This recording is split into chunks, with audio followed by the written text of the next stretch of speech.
7 straight days of games for the Sasquatch. That's how they'll finish up their regular season. It all starts with the first of 4 here against the Casper Spuds, and it's all coming up here on this Monday afternoon. Hello, everyone, and welcome inside the press box here at Black Hills Energy Stadium. I'm Ari Wall. Sasquatch are coming off a 5-game set against the Oahe Zap, where they took 3 out of 5, and they finished things off by winning 21-10 over the final 2 games of the series, outscoring the Zap 42-20 over those final 2 games. And now they're taking on the team that's been far and away the best in the ILB ever since the beginning of the season when the Spuds and Sasquatch faced off. It is the Casper Spuds. These teams have faced each other 7 times, but it's been a long time since they've faced each other, and we'll take a look here in our off-the-wall stats of how these two teams matched up head-to-head over those first 7 games. You can see the Sasquatch only won 1 of the first 7. The batting average heavily in favor of the Casper Spuds, as is the ERA. Really, there's no way to sugarcoat it. The Spuds played the Sasquatch well, but that was the beginning of the season. These two teams haven't faced each other in a long, long time. They're 2 different teams, and we'll see how the Sasquatch fare. Every game so important down the stretch. Before today's game, I took a look at the whole series with head coach Justice Scott in an interview, and here's what he had to say. Coach, facing the Casper Spuds, a team that's been at the top of the ILB all year long, but for you guys, you haven't faced them since June 3rd. How have you guys improved since that point? Well, I think in all facets we've improved. We've certainly defensively and on the mound to a degree. So it's we're a different team. They're going to be a different team. It's like you said. It's been a while since we played them.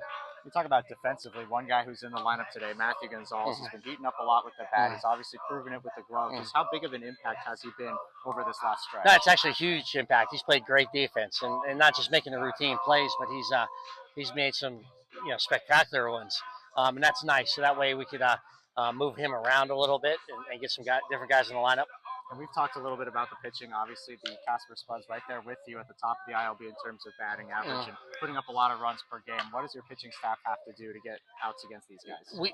We have to limit the walks, and obviously got to play good defense behind them. They're gonna hit us. They're gonna get hits, and just like we are against them, can we limit them to just base hit, double base hit, and then having to score on hits without the walk or without the error. Thanks, Coach. Yeah, you got it. When these teams faced off over a month and a half ago, we'll see how it all shapes out. When we come back, lineups, first pitch, and baseball here from Black Hills Energy Stadium. It's the Spuds and the Sasquatch to kick off this week here on Monday afternoon. Stick around.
Getting set for baseball here from Black Hills Energy Stadium as the Sasquatch and Spuds get set to face off for the first of 4 games here between these two teams.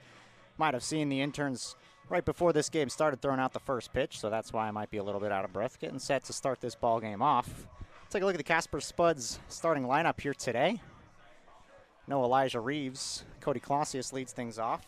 Wesley Flat's the third baseman. He bats second. Dylan Schlotterbeck third. Josh Phillips fourth.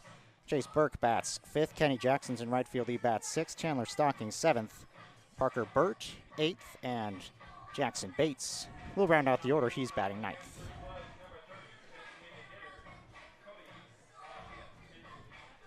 So Clausius digs in. Jordan Bowman is on the mound. And we are underway here from Black Hills Energy Stadium as a first pitch strike. Saw the numbers on screen for Jordan Bowman and what he's done so far this season. We tasked with trying to shut down a lethal Casper Spuds offense here today. His pitch is bounced in the dirt. Count goes to 1-1. 31 and 2/3 innings pitched for Bowman. He started the very first game of the season for the Sasquatch against the Casper Spuds on the road in Casper.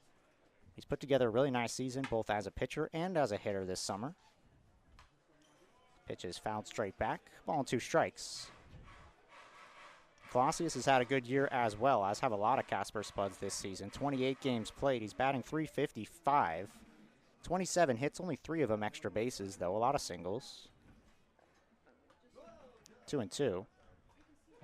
In July, in 12 games played in this month, .366 batting average for Clausius, an on-base percentage of .500. He's tasked with filling the void in the leadoff spot with Elijah Reeves out with an ankle sprain. This is fouled away. Count stays at 2-2. Sasquatch enter 27-16 this season. Spuds 37-6. These two teams, at least on the Sasquatch side, hoping they play again next week in the ILB Championship Series. Looped into left field, and this ball is going to get down and fair inside the left field line. Clausius thought about it for a moment. Patrick Rakes had trouble with it in left field, but he'll go back to first, and it's a leadoff single for Clausius here in the top of the first inning. Take a look at the Sasquatch defense here behind Jordan Bowman. You saw Patrick Rakes is out in left. Ben Green's in center. Javier Marcial is in right. The infield third to first. Bachman, Coleman, Gonzalez, and Finn. And it's Nolan Ackerman doing the catching of Jordan Bowman. So the leadoff single to Clausius. That brings up Wesley Flat. Starting third baseman for the Casper Spuds. Shows bunt, and he does bunt it along the third base line, but it drops foul.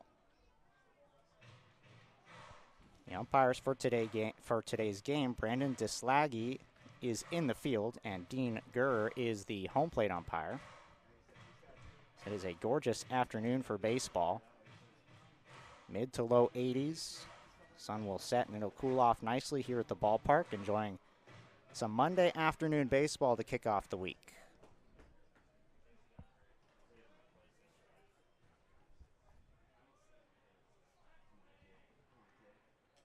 Bowman checks in at first.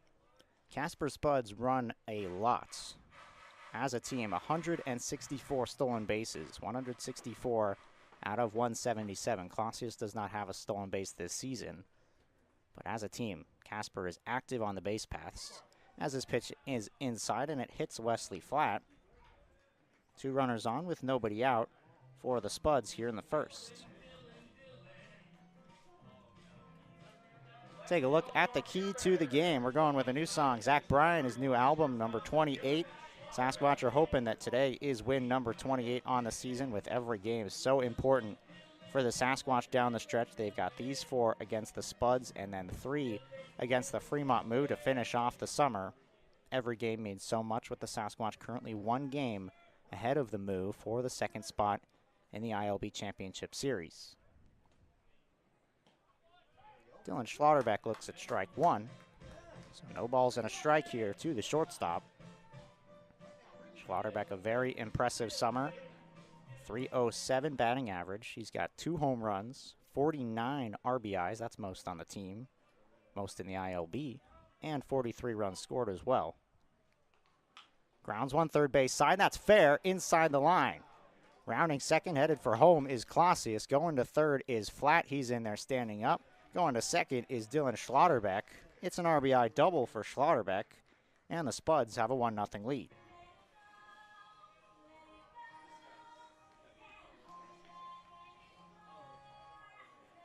So Dylan Schlotterbeck with his 50th RBI of the summer, most in the ILB, and he puts the Spuds on top early here in the top of the first inning. Sasquatch have had a lot of success this summer when they score first, but no chance to do so when the road team comes in and puts up a run here in the top of the first inning, and they're still threatening for a lot more. Second and third, still nobody out. The fastball gets by Josh Phillips for strike one. Look at what Phillips has done this season. Another guy, very impressive summer. He's hit 8 home runs, by far the most in the league, to go along with a great batting average, .341. He's got speed as well on the base paths. 14 stolen bases. He waves and misses there. 0-2 to count here on Phillips. Against the Sasquatch, he's been good. 19 at-bats, he's got 7 hits, a .368 batting average, and 3 of his 8 home runs have come against Spearfish. Bowman looking for his first out of the ball game. The 0-2 is a fastball fouled straight back. Phillips, like Bowman, a guy who's done both this summer. Bowman has done more on the pitching side of things. Phillips only 10 innings pitched as a pitcher. Seen him in late game situations for Casper, but most notably is what he's done this summer with the bat. Drove in a lot of runs, 45 of them to this point. This is into center field, should be deep enough to bring home a run. Green on the run, makes the catch. Both runners will try to tag. The throw comes into third, going to be a close play, and it's not in time. As Schlotterbeck slides in just ahead of the tag, scoring on the play was Wesley Flat. It's a sacrifice fly, the first out of the inning, but also the second run for Casper. And it's 2-0 here in the first.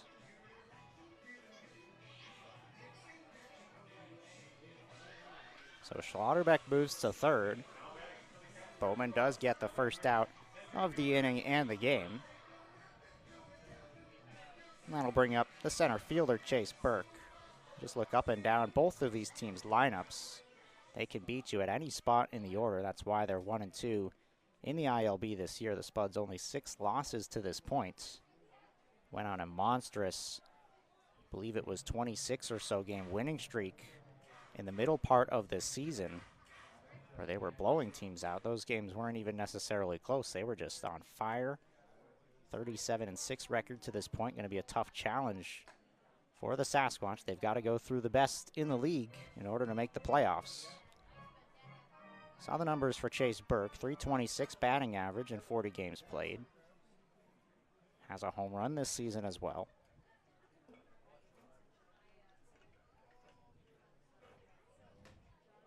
That's on the corner. And 1-2 count. Look at these two teams. Obviously, the stolen base is heavily in favor of the Spuds, but the Sasquatch have hit more home runs. Spuds with 17 on the season, the Sasquatch with 29, despite Phillips having the most in the league. Grounded third base side. Schlotterbeck will hold up as Bachman's throw retires Burke. So the ground out does not bring home a run. It's the second out of the inning, and Schlotterbeck stays at third.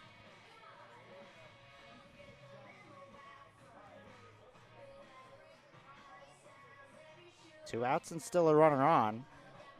The right fielder, Kenny Jackson, comes to the plate. Look at Jackson on the season. 33 games played, a .338 batting average. Just seems like a lot of guys in this order. Up and down, batting over .300 this season.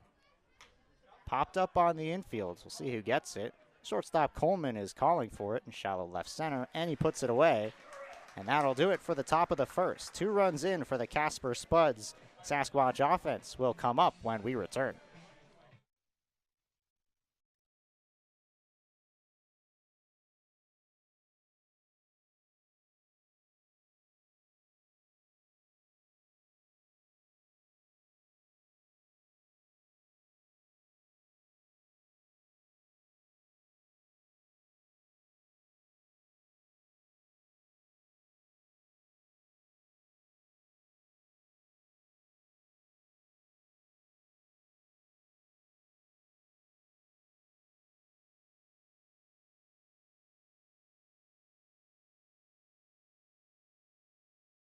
is everywhere you need us to be. On the sidelines to support our local athletes, at our clinic locations throughout the region, and at our Ortho Express walk-in clinic when you don't have time to make an appointment. We're here when you need us, working as a team to make your comeback stronger than ever. Getting stronger, getting better, getting you back to your best self. Monument Health Orthopedics and Sports Medicine, here for whatever moves you.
So 2 early runs for the Casper Spuds. The Sasquatch offense will have to answer back. We'll take a look at the starting lineup. It's one of their best this summer, as you'd expect. Seth Nelson leads off. Ben Green bats second. Kyle Finn third.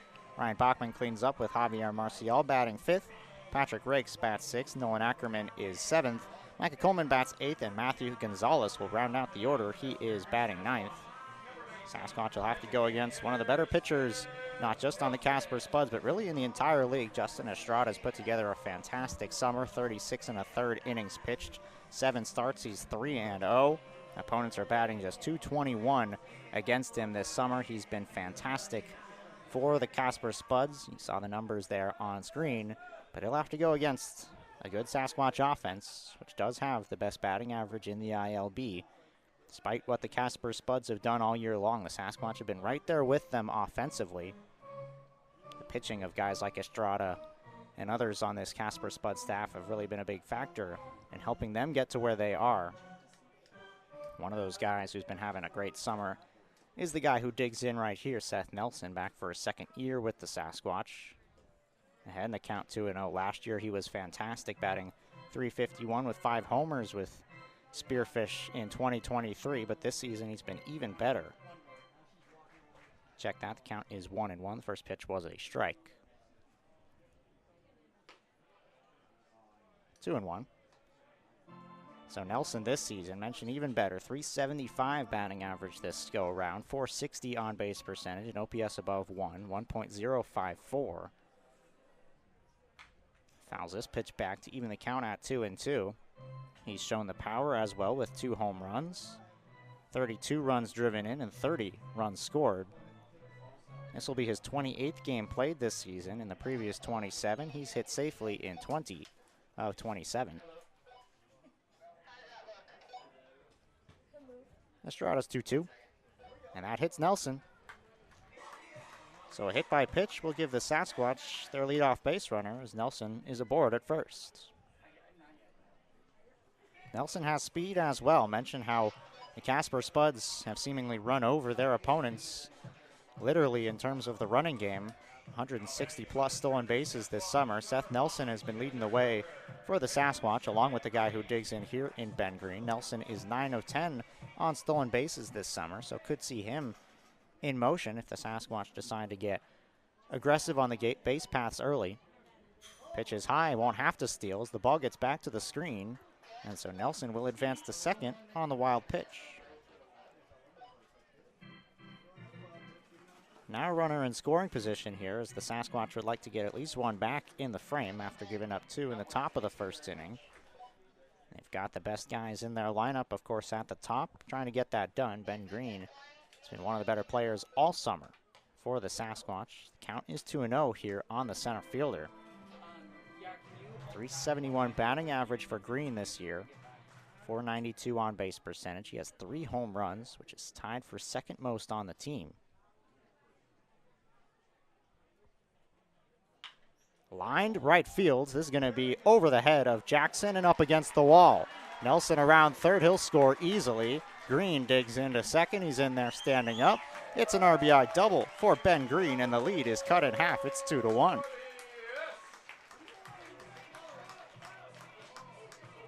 Well, it should be no surprise that Ben Green gets the job done with runners in scoring position. He's batting over 400 this season. Nelson in second base, and Green gets him home with an RBI double. So the Sasquatch get one back right away, and that'll bring up the tall first baseman Kyle Finn. First a mound visit here, an early mound visit. So they'll talk things over with Estrada. Green has been so good for the Sasquatch all year long. Maybe you wouldn't be able to tell by his stature. Only 5'9", 180, but he's got power. 3 home runs. Drove that ball all the way to the warning track. He's got an interesting routine when he takes batting practice. Always the first round, bunting, and then he works through it, hits the ball to all fields, and you see it there. Take a look here at the Casper Spuds defense here before this at-bat to Kyle Finn. In the outfield, Bates, Burke, and Jackson. That's left to right.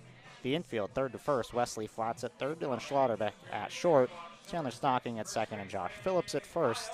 And Parker Burt is doing the catching of Justin Estrada. So Green swap places with Nelson. He's now at second. And the first pitch, that clips Finn. It's the second hit by pitch of the inning. Finn will go to first, and now 2 on with nobody out for Mr. Sasquatch himself, Ryan Bachman. Bachman, it's his 4th year with the club, and he's been as good as ever in year number 4. He already leads the Sasquatch in so many different categories: hits, RBIs, runs. He's tied for most in home runs, and he's continuing to run away with those categories here in year number 4 in Spearfish. The local guy, Mount Marty University, looks at ball 1 off the outside corner.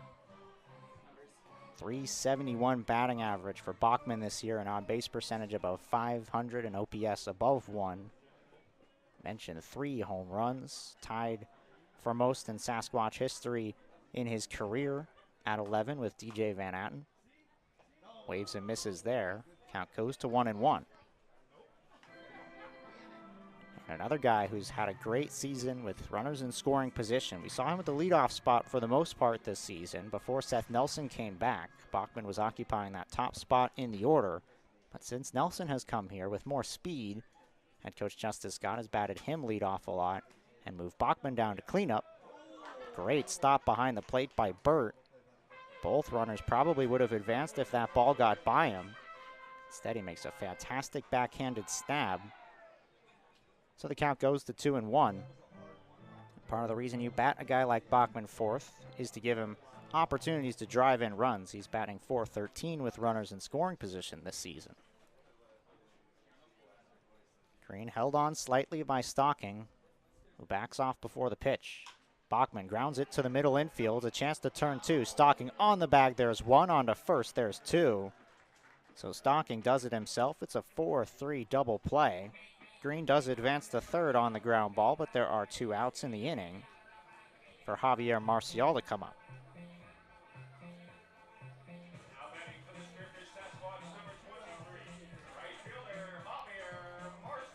So the Sasquatch trying to get back to a tie ball game after 1 inning as Jordan Bowman surrendered 2 runs in the top of the first inning. Justin Estrada struggling to get through the bottom half of the first. Marcial looks at strike 1. Marcial's had an up and down year. Maybe you could call it down and up. He started off 0 for 19 in May, and then he shot up in June when he batted .341, 15 for 45 in the month, an OPS above 1, 2 home runs in June, as the curveball drops in there for strike 2. And in July, he's batted .286, which has evened out his season numbers at a very respectable .257. He's been playing good defense out in right field as well, a very strong arm in right. 0-2. Grounded, and that's a fair ball. Great 2-strike hitting by Javier Marcial. An RBI single brings home Ben Green, and the game is tied at 2 here in the first.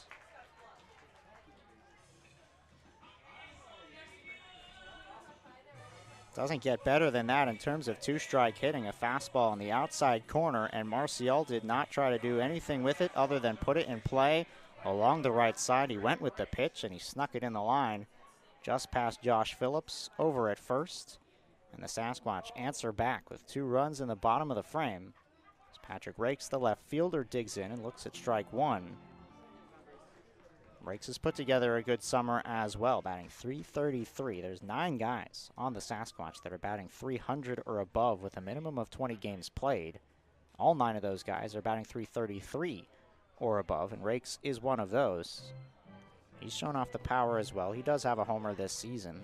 It's the Sasquatch, as mentioned, more home runs overall than Casper. It's been spread throughout the lineup. Rakes takes on the corner, 1-2.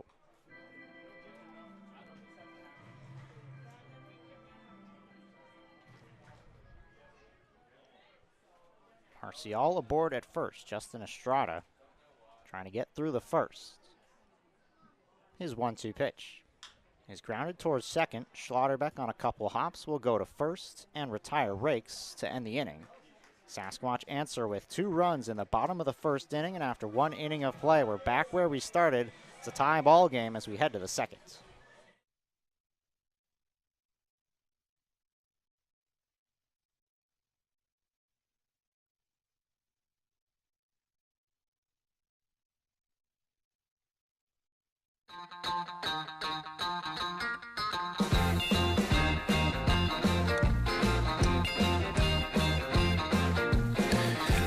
Shout out to the world so they know my sweet baby loves me so. She got me going, yeah, she turns. Loves me, and it blows my mind. Hey, nice play. Yeah, it blows my mind. She's my lover.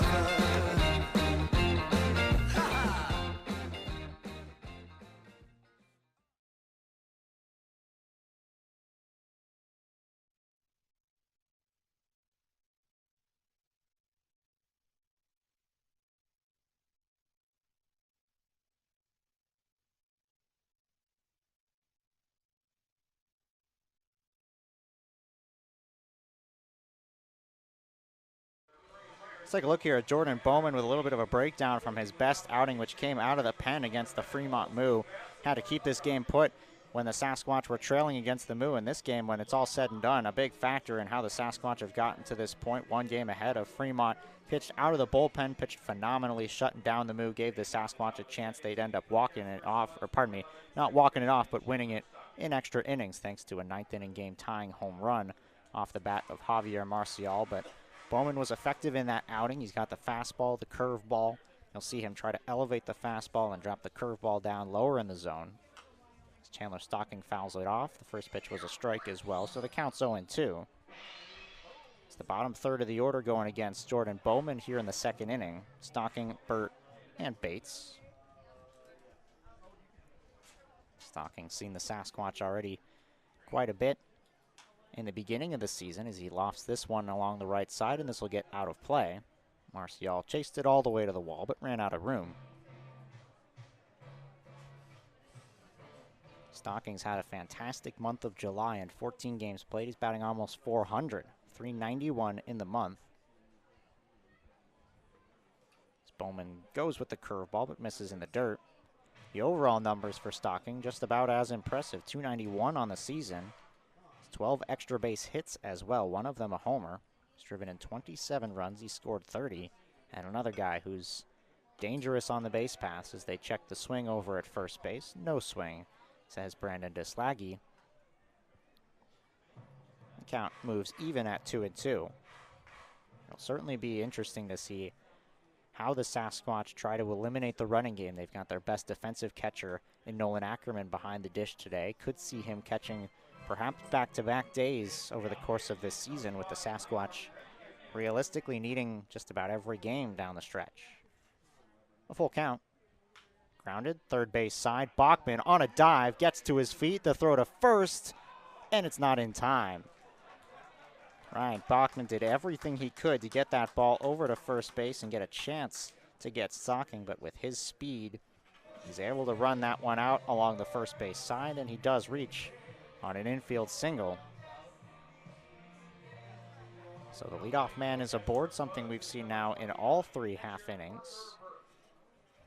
Clausius reached in the top of the first. He came around to score. Seth Nelson reached in the bottom of the first, and he came around to score. Bowman trying to end that mini trend here in the top of the second inning. Parker Burt is ahead in the count 1-0. 283 for Burt on the season, an OPS of 727. Another guy who's been on fire in the month of July. The chicken over at first at Stocking mentioned 15 stolen bases for Chandler Stocking. He has not been thrown out on stolen base attempts. And if you want to look on the defensive side of things for Nolan Ackerman this summer, how he's fared as a catcher, I'll hold that thought as this is line into right center field. Green was playing fairly shallow, and he's going to have it roll all the way past him into the warning track. Stocking is being waved home. The throw from Gonzalez is just late. And Stocking scores standing up on the RBI double by Parker Burt. And the Spuds bring home another run here in the top of the second inning, and they retake the lead. It's 3-2.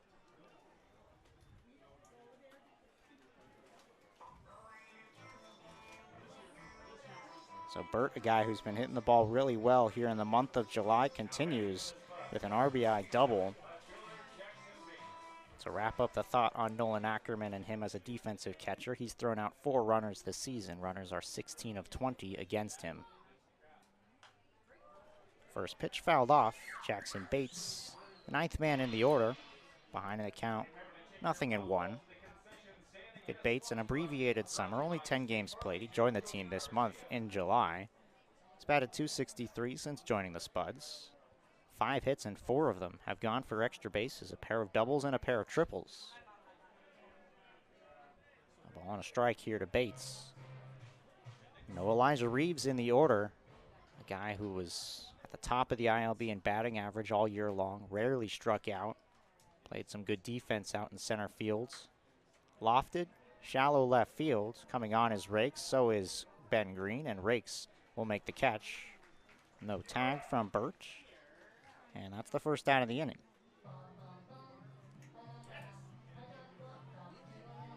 One away, a runner on second, and back to the top of the order we go in Cody Clausius. Clausius, the DH, led things off with an opposite field single, snuck it just inside the third base line. Single, and then came around to score on the Dylan Schlotterbeck RBI double. 0-1 to Clausius. This is who the Spuds have decided to fill that leadoff spot in the order with Elijah Reeves out. An ankle sprain for Reeves. Not sure of the timetable or whether he'll be back before the season is done. The count goes to 1-1. That is certainly a big loss for the Casper Spuds, a guy who was having a fantastic summer before he went down. It's part of the reason they've stolen above 160 stolen bases.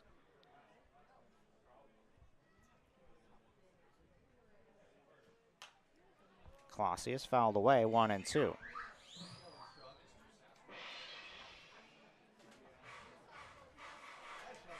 Good crowd here on hand at the ballpark, as you'd expect as the season winds down. Only 6 more chances after today to catch the Sasquatch in person, guaranteed. Potential 2 more games if they make the ILB Championship Series. Bowman's 1-2 pitch misses outside. 2 balls and 2 strikes to Clausius. It's also bobblehead night here at the ballpark. The first 300 fans were gifted a Sasquatch bobblehead.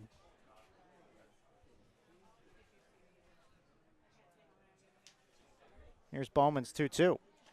Inside and a full count to Clausius. Bowman's had some trouble early on putting away hitters. He's gotten to 2 strikes a couple times, but has not recorded a strikeout yet. First 4 outs, a sac fly, ground out, pop out, and a fly out. This is into center field, hit well, coming on is Green, and he will not make the catch. It drops in front of him, and the deke holds Parker Burt at second base. What a fantastic heads-up play by Ben Green. You see that a lot. Center fielders or outfielders in general will put up the glove and deke like they're going to be able to make the catch. In that case, the deke works. Clausius reaches on the single, And instead of runners on first and third for the Spuds, base running mistake or even just a heads-up play in center field, you could attribute it either way. Parker Burt ends up staying at second base. First and second with one man out. And Wesley Flatt coming up. Flatt jumps on the first pitch and fouls it off. Look at what Flatt has done this season. Another guy for the Spuds who's just put together an amazing 2024 campaign. 19 stolen bases as well. When he gets on base, he's a massive threat to be in motion. Bowman on the 0-1. Fastball catches the inside corner, 1-2.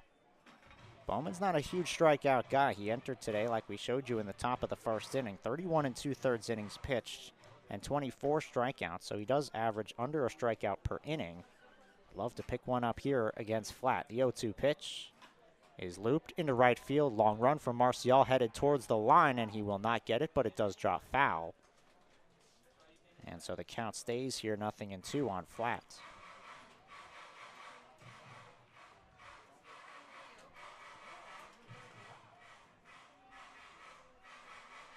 Flatt was hit by a pitch in his first at-bat. That came in the top of the first inning. He scored a run on the Josh Phillips sac fly. Spuds scored twice in the top of the first inning. Sasquatch answered back immediately with a pair in the bottom half of the frame.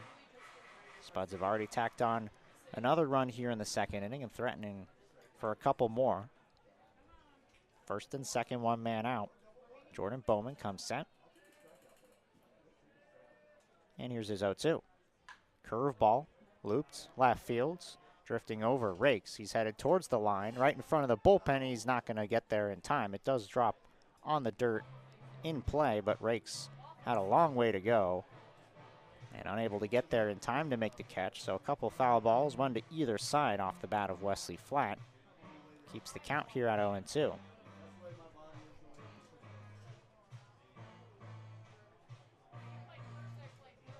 Bowman pitched the very first game of the summer for the Sasquatch on the road in Casper. The Sasquatch started off the season with 4 games in Casper. They were swept all 4 games. Didn't hold a lead any of those 4. Talked with head coach Justice Scott before today. Both teams are different teams now. And there's a swing and miss. As Wesley Flatt goes down on strikes. That's the first strikeout of the game for Jordan Bowman, a big one. Keeps the runners at first and second, and now there's 2 outs in the frame. A dangerous bat in Flatt is retired. Doesn't get any easier here with the RBI leader in the ILB, Dylan Schlotterbeck, who tacked on his 50th RBI of the summer in the first inning. With 2 outs and 2 on, Jordan Bowman goes first pitch breaking ball and finds the zone, 0-1. Schlotterbeck had 5 of his RBIs before today come against the Sasquatch, so now he's got 6 against Spearfish. He's batting over .350 against the Sasquatch this summer, 10 for 27. Bowman's 0-1. Went back to a breaking ball, but he just missed outside. Count evens at 1-1. Already 5 hits in the ball game for the Casper Spuds. They did strand a runner in the first. Bowman trying to strand 2 here in the second. Curveball into shallow center field. Should be playable for Green, and he makes the catch. The Spuds do bring home a run on a Parker Burt RBI double, but 2 outs to end the inning back-to-back for Jordan Bowman. Keeps 2 runners stranded, and the Sasquatch trail by 1 when we come back. Spot-on teamwork saves me so much time. I haven't spent a single minute in my back office this week. Teamwork simplifies employee communications, scheduling, tip-outs, and payroll. It even syncs with my POS, so I know my data is accurate. All right, tips are out. In fact, teamwork has saved me so much time, I was able to take today off to film this. Cut! Now remember, you really hate that back office.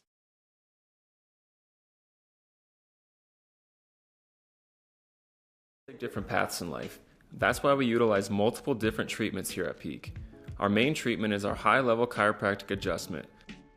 but we also emphasize the use of cupping, scraping, vibration massage, trigger point therapy, and active care to promote movement, strength, mobility, and most of all, pain relief. Why travel to multiple locations when you can have total wellness under one roof? Stop in today and let's get you to your peak.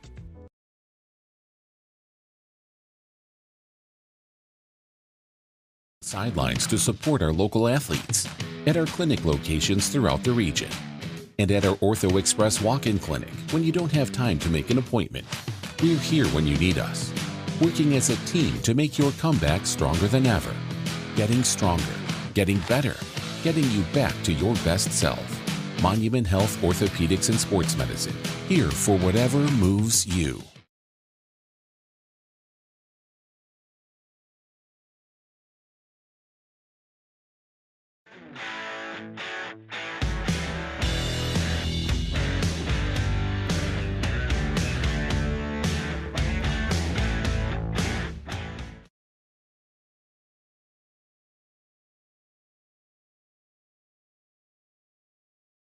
So only run in the top of the second inning for the Casper Spuds, and how big does that deke in center field by Ben Green loom in that inning? His ability to deke out Parker Bird at second base instead of having first and third with one man out. It resulted in first and second with one man out, and Jordan Bowman got back-to-back outs, a strikeout to Flat and then a fly out to Schlotterbeck to end the inning and keep the damage to just one in the frame. Now the Sasquatch will try to answer with the bottom third of their order. Nolan Ackerman, Micah Coleman, and Matthew Gonzalez. First pitch ball to Nolan Ackerman. You just look up and down this lineup. The bats don't stop. Same can be said for the Casper Spuds, but you've got two of the three guys here at the bottom of the order batting above 300 for the Sasquatch. One of them at the plate is batting almost 500. So that finds the zone there 1-1. Ackerman came over from the Sasquatch last summer. He batted .448 in 11 games played in an abbreviated 2023 campaign. Hit a home run last year, but you saw the numbers on screen this year, and has been even better. Grounds one over to first. Phillips will take it to the bag himself, and Ackerman is retired to begin the second. Brings up the shortstop for today, Micah Coleman, pardon me. As Coleman gets the start at shortstop, we've seen the Sasquatch sort of cycle their shortstops as of late. Coleman, Danny Cook, and Matthew Gonzalez have all shared some time over at short. Gonzalez is the best fielder of the three, but Danny Cook is arguably the best hitter, and Michael Coleman might be right in the middle, that middle ground of a guy who's also hitting fantastic this year, but also plays solid defense over at short. He looks at strike one. Coleman, .377 this summer. An on-base percentage over 500. He's walked 22 times in 24 games played. Shows great discipline when he's at the plate as he fouls his pitch off. A lot of quality at-bats. Over 60% of his at-bats are quality at-bats. Part of the reason why his on-base percentage is over 500. His slugging, though, is at .494. On-base is higher than his slugging. Not a ton of power. He does have a home run this year. Came out in Fremont. Curveball's grounded to short. He does have some speed. Going to be a tough play. Schlotterbeck's throw, and it gets him by about a step over at first. Nice play there at shortstop by Dylan Schlotterbeck, and the first two are retired here for Justin Estrada. Brings up Matthew Gonzalez, as previously mentioned. Gonzalez will get the start today over at second base as Bachman goes from second to third. Second base has been Ryan Bachman's position all year. Gonzalez has played a lot of shortstop and a bit of third. Goes after the first pitch and fouls it off. Gonzalez's bat has come around in a big way as well. Over his last 10 games, he's batting almost 400. He entered the series with the Bison. On July 8th, he was batting 6 for 42 on the year, a 143 batting average, but since then, over 10 games played, he's 13 for 35, 371 batting average, a 551 on base, and a 951 OPS. He's got 7 RBIs, 14 runs scored. He's raised his season batting average by over 100 points in just 10 games. Takes high, 2-1. And even despite the low batting average that was under 200, His on-base percentage is now at .400 on the season, and it was always relatively high. He does draw walks. He's drawn 19 walks in 26 games played entering today. Misses on the high fastball. And perhaps the most valuable factor of his game, I mentioned already the defense for Matthew Gonzalez. Head coach Justice Scott spoke before today's game on our pregame show about how valuable Gonzalez has been. Estrada just misses off the edge on the fastball to make the count full. Top of the order waiting on deck in the form of Seth Nelson, as Estrada trying to work a 3 up, 3 down, bottom of the second. He's retired both Ackerman and Coleman. And here comes his payoff pitch to Gonzalez. The fastball and is swung on and missed. And it is a 3 up, 3 down inning for Estrada. After 2 innings of play, Sasquatch trail the Spuds by a run, 3-2.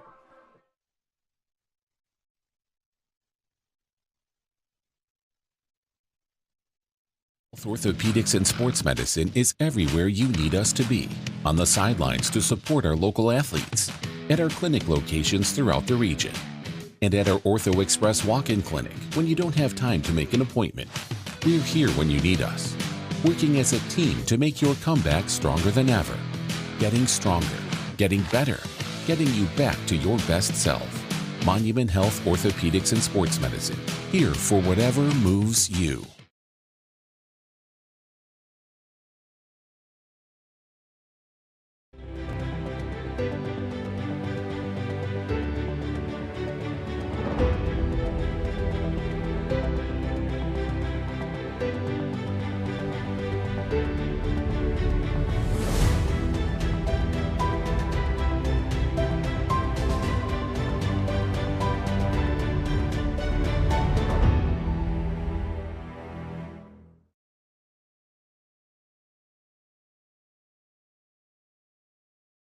Experience. Spot On has greatly reduced the time our managers spend on scheduling. The biggest advantage is its tip management. At a touch of a button, it instantly allocates tip pooling and tip splitting. Our employees love it that as soon as we've done the tip distribution, they can see what they made yesterday. It's real straightforward. What you see is what you get, and that's what you want working in a restaurant. And with Spot On, you've got everything there at the tip of your fingers.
Phillips flew out to center field, a sacrifice fly in the first. Scored Wesley flat for the second run of the game.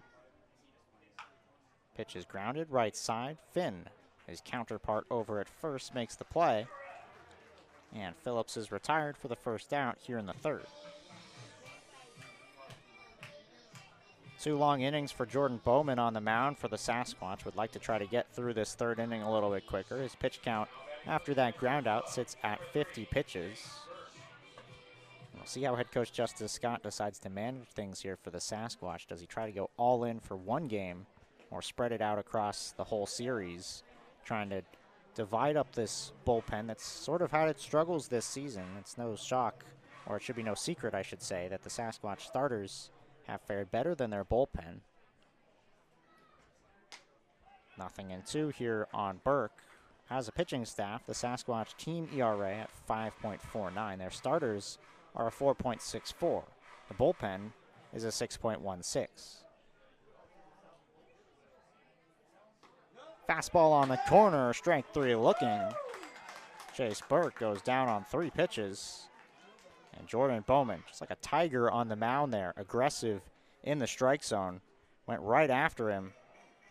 And that retires Chase Burke for the first out.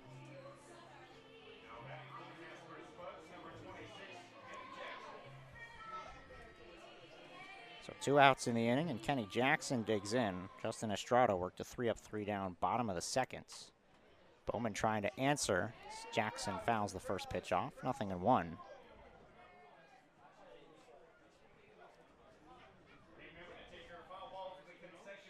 So Bowman now 53 pitches. I talked with head coach Justice Skunk to go back to that point about whether he's going to try to spread things out or go all in. He says you definitely don't want to go all in and waste all your arms on one game. He wants to try to spread things out, but also he's got to make sure his guys feel okay and that he's not pushing them too hard.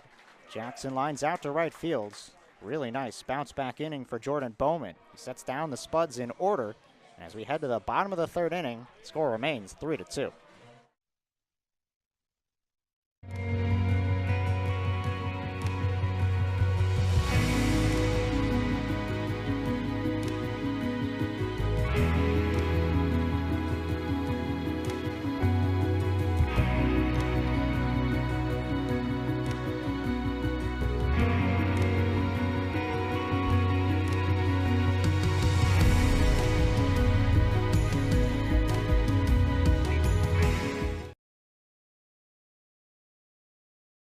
For gaming excitement? It's the Lodge at Deadwood Gaming Resort. With new games arriving every month, our selection of slot machines is the freshest in town. You can always find a game with our card tables open 24 hours a day. And parking is free and easy at the Lodge, with the area's largest free parking only steps away from our front door. Enjoy spacious and comfortable gaming at the Lodge at Deadwood, the locals' choice.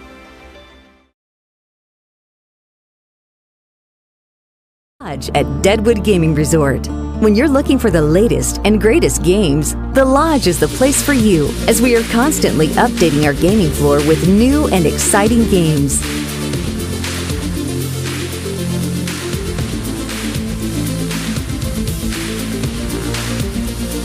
There's always something fresh and fun at the Lodge at Deadwood Gaming Resort, your home for the newest games.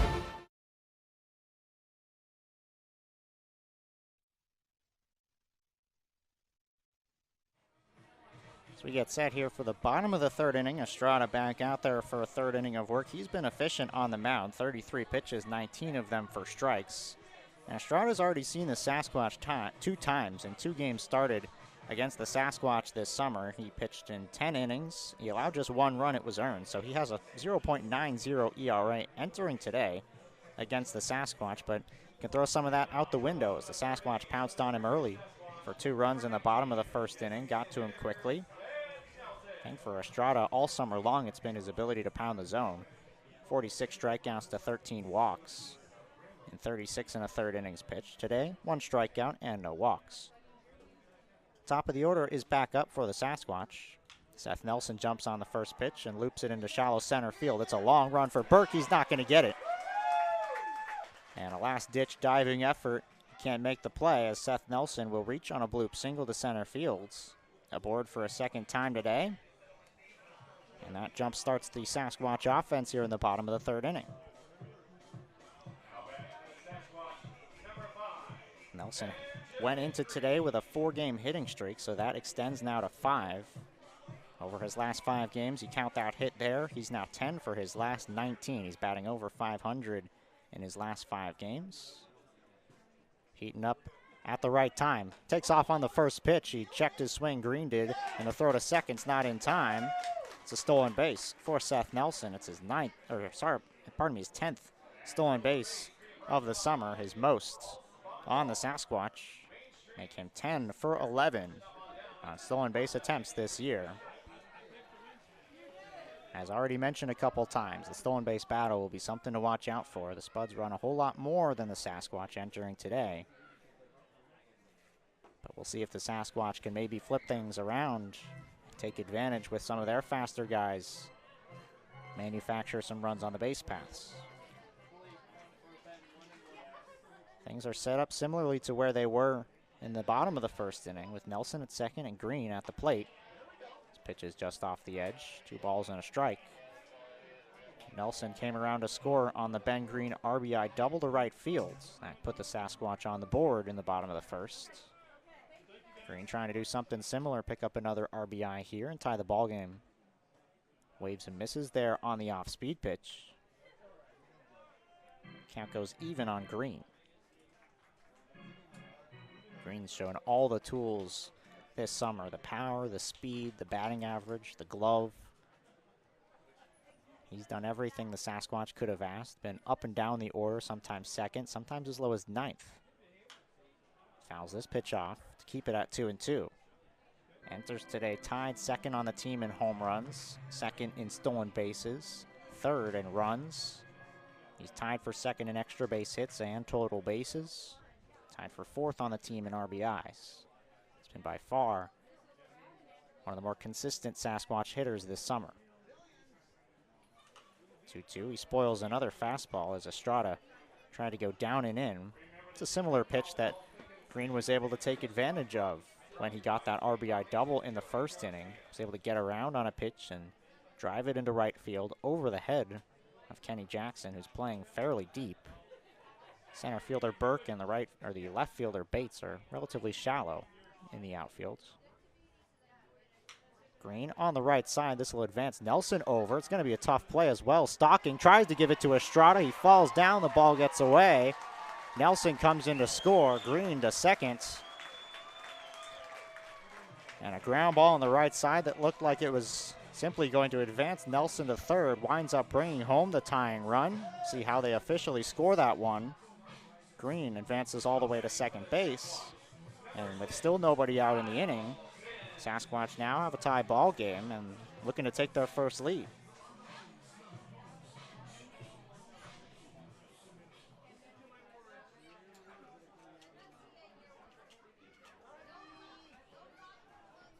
Green all the way at second base. They're going to score an error over there by Stocking.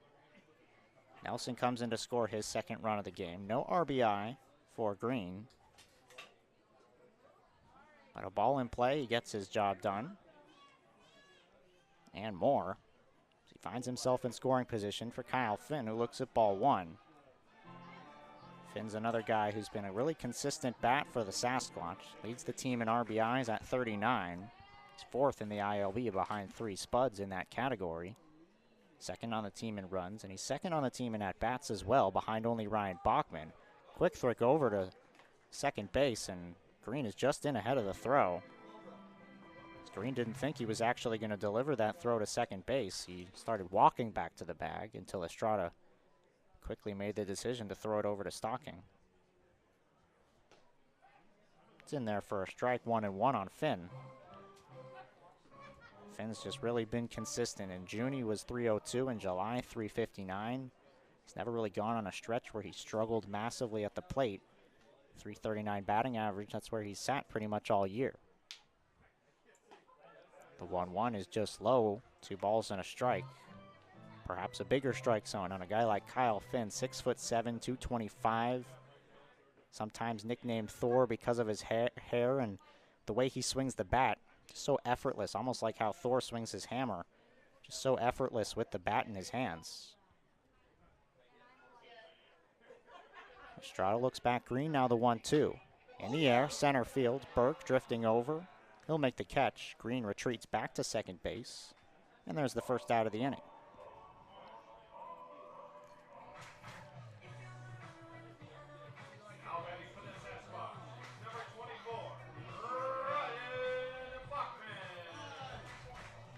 Brings up Ryan Bachman here, trying to give the Sasquatch the lead. Green still at second base. 1 out in the inning. And you talk about consistency with guys like Green and Finn. Nobody more consistent than Ryan Bachman, who swings and misses on strike 1. Bachman has been on base some way or another in every game, whether it's reaching on an error, fielder's choice, getting a hit, a walk. He's found his way on base in each and every game this summer. That's all 35 games he's played in. Hit safely in 29 of 35. Pinwheel throw to second base, and Green's in. Mention how many games he's hit in this season. 23-game hitting streak. It just ended a couple days ago on July 18th. And on that 23-game hitting streak, he was batting .443. Hits one hard into center field. Long run for Burke, drifting all the way to the track. It's over his head and up against the wall. This will give the Sasquatch the lead. Green coasts into home. An RBI double for Ryan Bachman. He's fired up at second base. And the Sasquatch lead it 4-3 here in the third.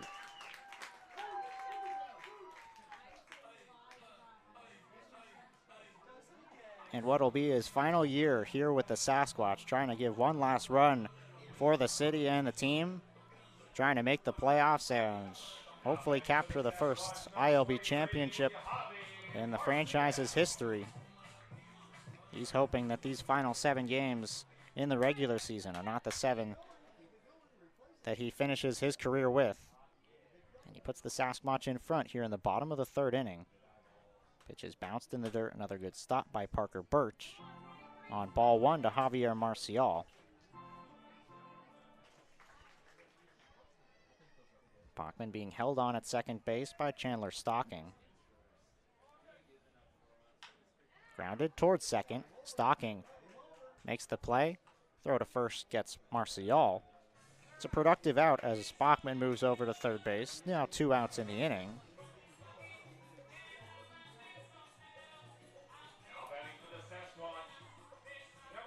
And it'll bring up the left fielder, Patrick Rakes. Rakes a ground out to short his first time.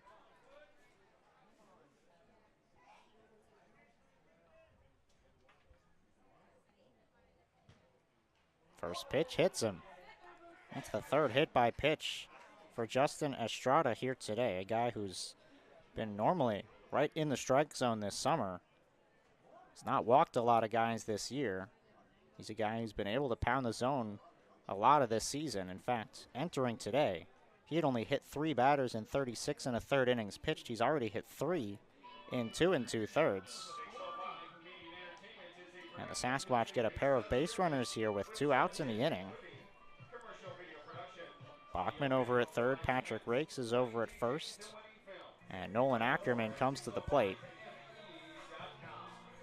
Ackerman batting in the 7th spot in the order. We've seen him usually more towards the middle part of the order, but with the Sasquatch and head coach Justice Scott rolling out probably their best order top to bottom, Ackerman finds himself all the way down in the bottom third of the Spearfish lineup here today. Breaks a small lead at first. The first pitch to Ackerman is outside, 1-0.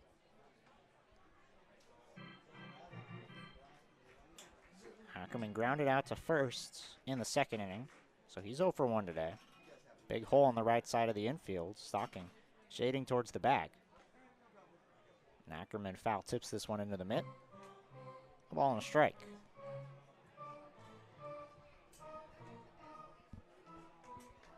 It's been an abbreviated summer for Ackerman. Only 12 games played entering today, but the numbers speak for themselves with how good he's been.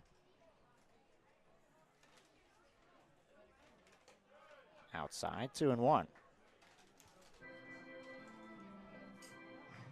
So Estrada cruised through 2 innings, had only about 26 or so pitches through the first 2. He's now all the way up to 53 in the game. It's been a long bottom of the third inning for the Sasquatch. Ackerman fouls this pitch off. The inning began at the top of the lineup with Seth Nelson, so Ackerman is the 7th Sasquatch hitter to come to the plate in the frame.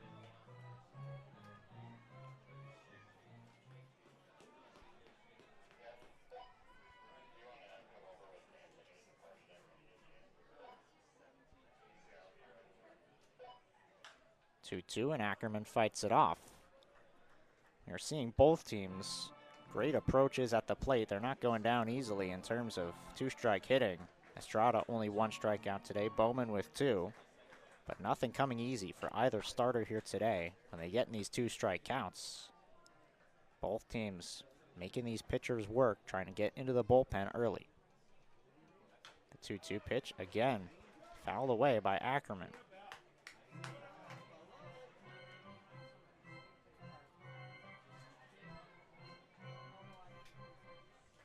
So Estrada on the mound, Ackerman at the plate, and Estrada trying to work through the the third inning. Already relinquished the lead. Sasquatch on top, 4-3. 2-2 pitch, grounded weakly towards short. Schlotterbeck will go the short way to second base, and they'll get rakes on the base paths to end the inning. Sasquatch score 2 runs on 2 hits and 1 error. They leave 2 men stranded, but more importantly, they take the lead. And after 3 innings of play, Sasquatch lead things 4-3.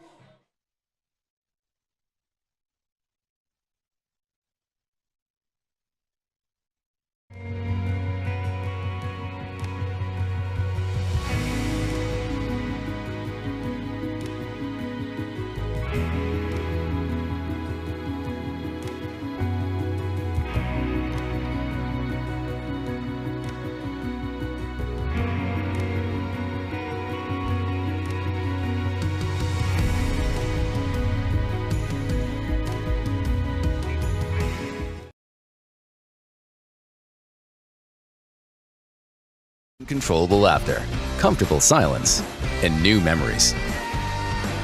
And for 50 years, Super 8 has been there for wherever your journey takes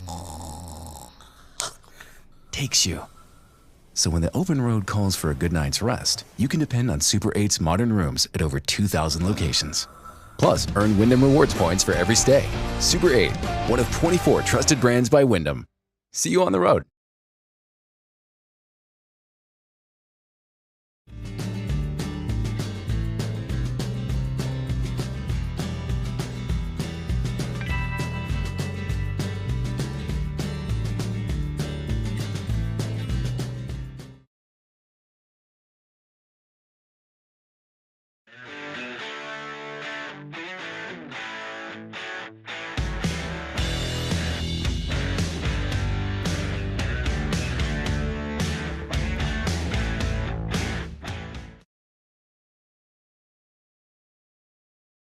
Top of the third inning, he retired the Spuds in order. He's retired the last 5 Spuds hitters, and he leads off the top of the 4th inning, going up against the bottom third of the order. Chandler Stocking, Parker Birch, and Jackson Bates.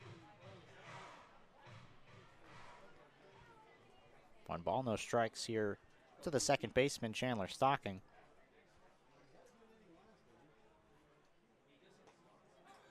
1-1. Well, Bowman gets it done both with the bat and on the mound. He's had a very impressive summer at the plate, but also it's been good when the Sasquatch needed him, starting games and sort of evolving into the 4th starter with both Easton Brooks, Jackson Renz, and Colin Anderson all departing from the Sasquatch midway through the summer. Jordan Bowman has stepped up here down the stretch to fill that void. And he's become a key piece on this pitching staff, as there's a base hit up the middle for Chandler Stocking, who's 2 for 2 today. And talking with Bowman over the course of the summer, he said his hitter version of himself would beat his pitcher version of himself. He takes more pride in hitting than he does in pitching, and he believes he's a better hitter than he is a pitcher. And he thought maybe in high school that the dream of pitching might come to an end, but he was able to continue to get better as a pitcher, and he continued to improve and has been able to form himself into the guy he is today.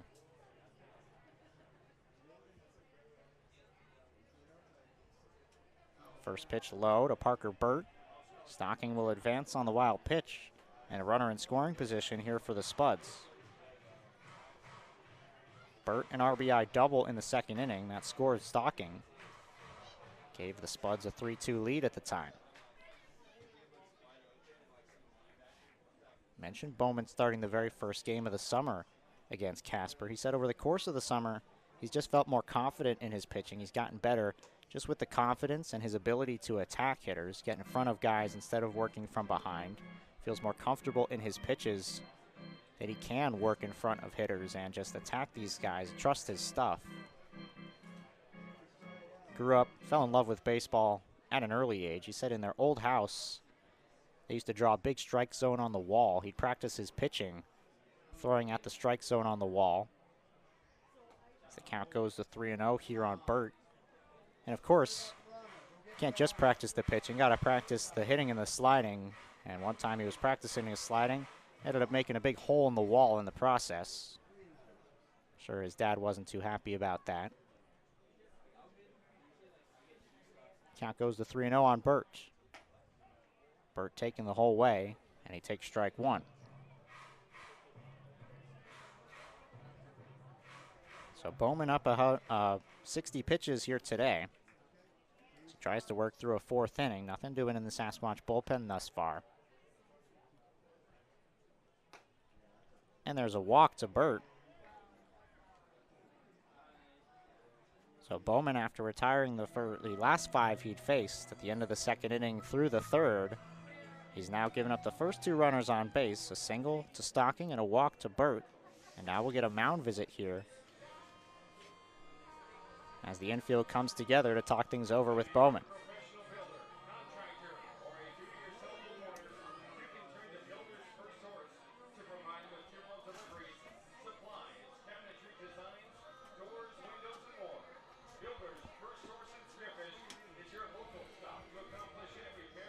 The 9th spot in the order, Jackson Bates, is coming to the plate. And this is a guy where if you're Jordan Bowman, talk about attacking hitters, this is a guy he'd have to attack. Not a guy you can take off. There's nobody in this Casper order that you can take off as a pitcher and relax at all. But Bates only batting .263 entering today in 10 games played. And the guys coming up behind him, top of the order, Clausius, Flat, Schlotterbeck, Phillips. Don't want to face those guys with runners on base if you can avoid it. With 2 on and nobody out, the first pitch from Bowman is popped up and fouled away. Strike 1 to Bates. Bates flew out to left in the second inning. Bowman's been in the strike zone pretty much all day. 44 strikes and 65 pitches. He's only walked 1, and that was Parker Burt just moments ago. Infield hoping for a double play. Bowman's 0-1. Curveball's left upstairs. And a ball and a strike.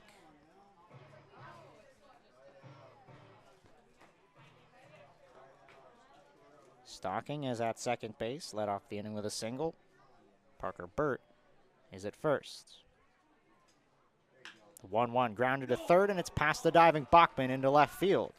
Here comes Stocking home. And Burt fell down at second base. Not sure he would have advanced to third either way, but he'll have to stop at second. It's an RBI single for Jackson Bates. And the Spuds have tied things up here in the fourth. It's 4-4.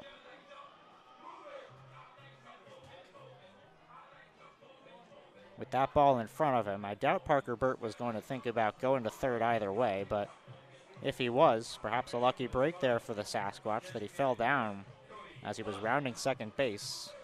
No chance to advance to third. So the runners stay at first and second, but a run comes in to score to tie things up.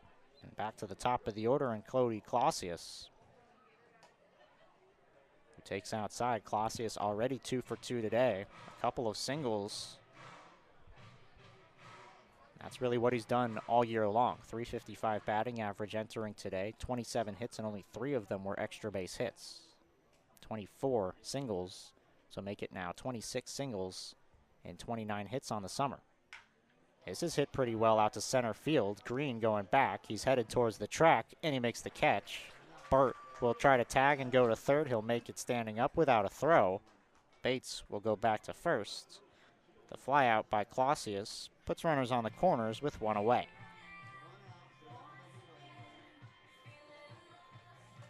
So Clausius showed off the power with that swing. Doesn't get rewarded with a hit, but he hit it well above 350 out to center field. It's 400 dead center here at Black Hills Energy Stadium. 330 down the lines, a perfectly symmetrical field.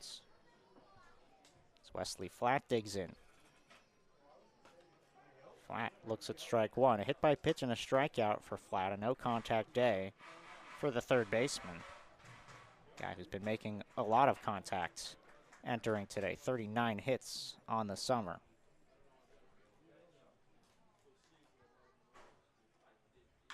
Lined into right center field. This is going to get down and split the gap. Scoring easily from third is Burt. Here comes Bates all the way from first. He's going to score. Flat is headed for third. He fell down, and now he might be caught in a pickle. Yes, he will be. The throw goes to Bachman over at third base. They run him all the way back, and Coleman applies the tag to retire Wesley Flatt, a double, and he's retired on the base paths. But he does drive in both runs, 2 more runs in for Casper, who now take a 6-4 lead. Well, we're seeing second base give some Spuds some trouble. They round the bag and fall down. Parker Burt already took a tumble, and a break for the Sasquatches. Flatt was going to get to third base there with a triple. Instead, he's retired for out number 2, and Jordan Bowman can hopefully get out of this inning with just the 3 runs given up, as the bases become empty here for Josh Phillips. Cuts and misses on the first pitch. You want the bases empty when Phillips is at the plate, a guy who's hit 9 home runs this year, most in the ILB. 3 against the Sasquatch already this summer.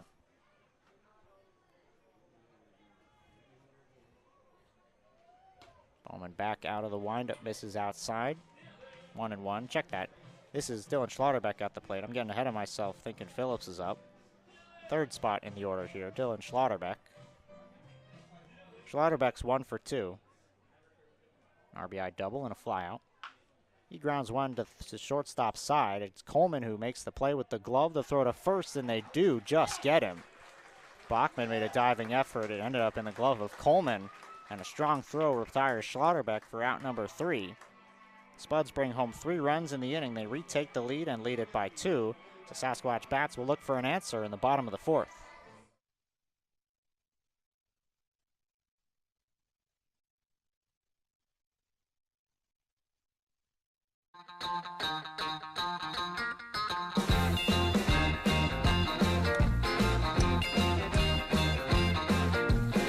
I wanna shout out to the world so they know my sweet baby loves me so. She got me going, yeah, she turns me on. And she loves me, yeah, she loves me, and it blows my mind. Hey, nice try. Yeah, it blows my mind. She's my lover.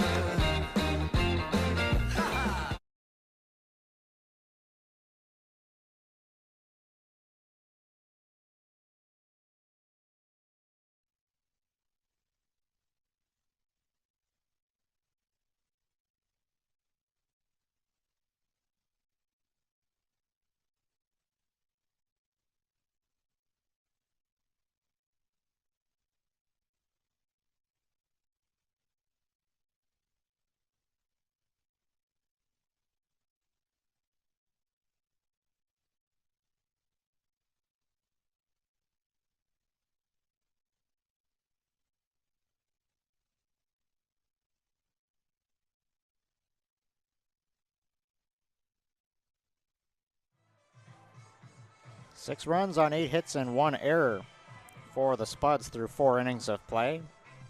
4 runs on 4 hits and no errors for the Sasquatch as they'll get set to bat here in the bottom of the 4th inning. It's Coleman, Gonzalez, and Nelson. 8-9-1 in the order.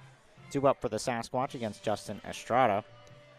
Appreciate you for spending some of your Monday afternoon with us here at the ballpark. A great way to kick off the week. Some ILB baseball. Sasquatch hoping for their playoff push to continue, as they currently sit 1 game ahead of the Fremont Moo entering today. It's a packed day in the ILB in terms of games played, and we'll give you the score updates around the league momentarily, as Coleman leads off the inning with a base hit through the left side. Leadoff runner is aboard here for the Sasquatch. Looking around the league, the Hastings Sodbusters currently lead the Oahe Zap 11-4. Sodbusters 2 games behind the Sasquatch. They hope that their playoff push can continue with wins. They'll need some help, though, with the Sasquatch and Moo to lose, but they're currently leading the Zap 11-4. That game is in the 7th inning. Meanwhile, the Fremont Moo have begun their series against Bison Baseball. They currently lead Bison 7-0 after 4 innings of play. Matthew Gonzalez looks at ball 1 high. So the Sasquatch will finish out their season. They've got today 3 more games against the Spuds. That finishes up on Thursday. And then Friday, Saturday, Sunday, they host the Fremont Moo in what'll probably feel like a playoff series, with more than likely the winner of that series or potentially even the winner of the last game of the season getting a spot in the ILB Championship Series, which would be against Casper Spuds. Here's Matthew Gonzalez, who struck out swinging in his first at-bat. The only strikeout thus far for Estrada, and he misses on 2-0. So 3 balls and no strikes. Gonzalez, similarly to the Spud side of things with Bates at the bottom of the order, a guy you'd want to attack ahead of the big boppers at the top, Nelson, Green, among others.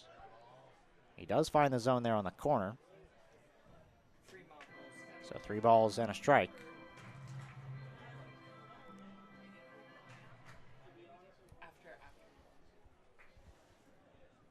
Coleman a small lead at first.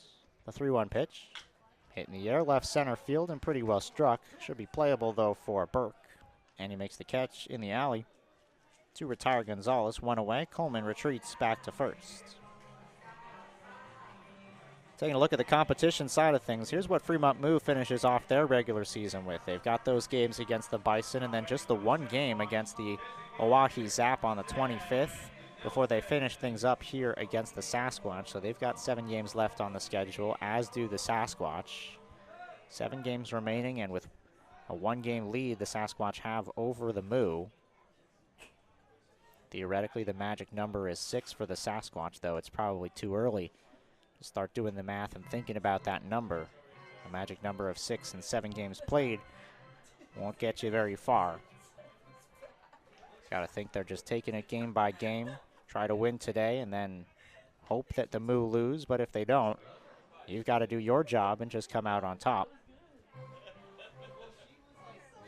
Coleman still at first base, and Seth Nelson back up for his 3rd time today. He's been on base both of his previous 2, a hit by pitch and a single today. He's also scored 2 runs. Coleman, close play at first, and he's just in ahead of the tag. Phillips threw the ball to Schlotterbeck, thinking they got him. So that was a close play over there at first. Coleman is 4 of 4 on stolen bases. And now they'll have a conversation here as Brendan Deslaggy will go over to talk with head coach James Batten, but it's a quick one. It was a close play. Coleman took an extra step right before the throw came over to him. Maybe we'll see him in action on the base paths later this at-bat. Looked like he was maybe trying to time up Estrada on the mound. And he does take off. Nelson skies it into center field, pretty well struck. Burke still back, headed towards the track, and he makes the catch. That'll force Coleman to go all the way back to first base. So Nelson gave it a ride to center field, but it winds up in the glove of Burke for out number 2.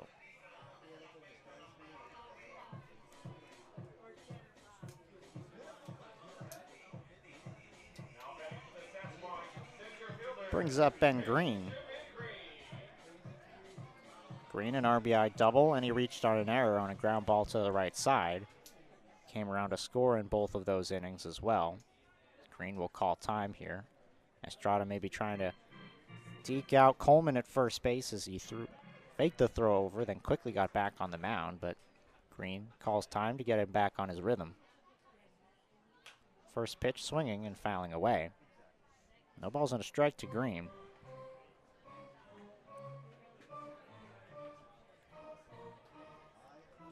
Green had a 16-game hitting streak similarly to Bachman, a long hitting streak that ended on June 29th. And in 26 games played, he's reached base safely in each of the 26 games. Over that month of June, he batted .365, an OPS of 1.105, hit all 3 of his home runs in that month. And on the season, .371. A guy similar to Kyle Finn, Ryan Bachman, really a lot of guys on this team that are having high batting averages. There wasn't really a stretch where they struggled at the plate. Green played early in the season against the Spuds where he struggled maybe a bit, if you can call it that, over 2 games. But since that point, he's been on base and hitting in seemingly every game. Fouls this pitch off. 2 balls and 2 strikes here to Green.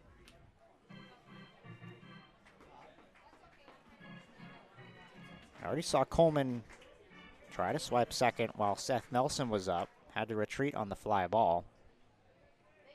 See if they send him here with an even count. Estrada keeping close tabs, again throwing over. Nobody throwing in the Spuds bullpen. So Estrada's thrown 68 pitches. We've seen Casper lengthen out their starters more than the Sasquatch have, willing to go above 100 pitches. Huge jump for Coleman, and he's going to swipe second base. Stole that one mostly off of Estrada. Got a big running lead. And Green was able to let the pitch go as it was up and away. Nowhere near the strike zone. Was able to let Coleman swipe the bag. So now a base hit could get the Sasquatch back within one here with 2 outs.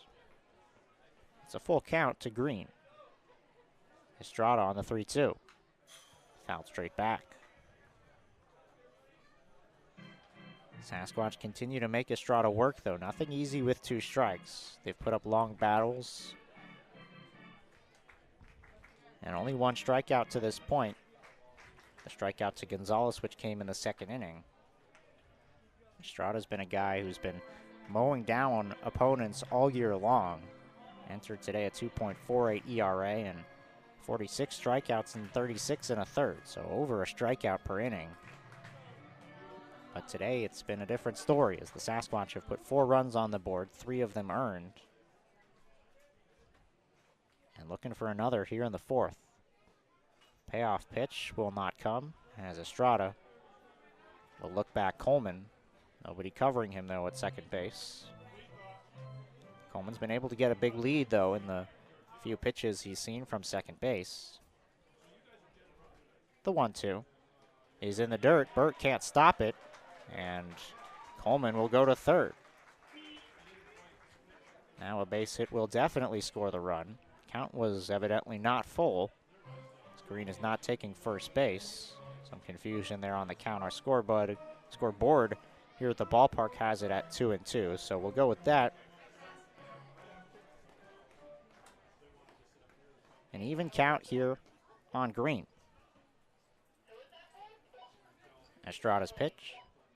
Looped into shallow center, and it'll fall in front of Burke.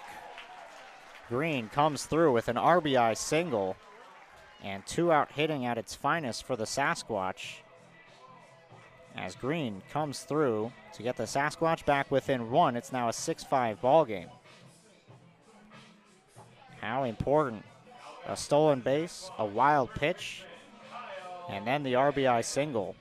If not for either the stolen base or the wild pitch, perhaps that run doesn't score. But Coleman able to go from first to third over the course of that at-bat and then come home to score on the single and make it a 1-run ball game here in the bottom of the 4th inning. Inning continuing here for Kyle Finn. With Green over at first base, another guy with some speed who's 6 of 8, check that.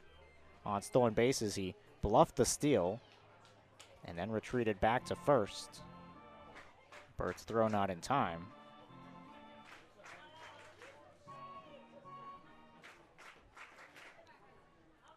So Kyle Finn, out of Coronado, California. Stayed in California to play his college ball at Barstow. Looks at a 2-0 pitch just off the edge. The count goes to 3-0. Some stretching and moving going on now in the Casper bullpen. And a little bit of throwing ahead of a 3-0 pitch here to Finn. Taken the whole way, looks at strike 1. Levi Graham has begun throwing in the bullpen.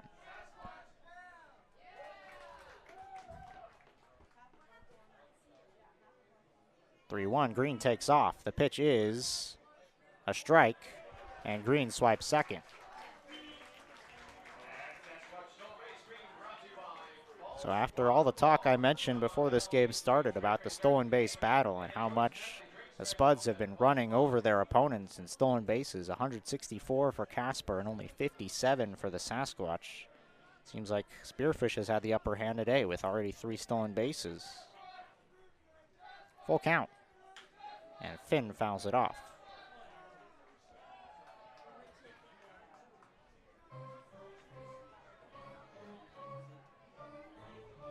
Well, every small ball play can come back to make a big difference in the game. Saw the Sasquatch get a lucky break or two with Wesley Flatt's double turning into a pickle instead of a triple and getting it out on the base paths. We saw the deke from center field by Ben Green hold Parker Bird at second base and wind up having him not score over the course of that inning. And now we've already seen the Sasquatch take advantage with a stolen base and wild pitch. Bring home Coleman on Ben Green's single. Kyle Finn skies one into shallow center. Burke comes on, and he makes the catch to end the inning.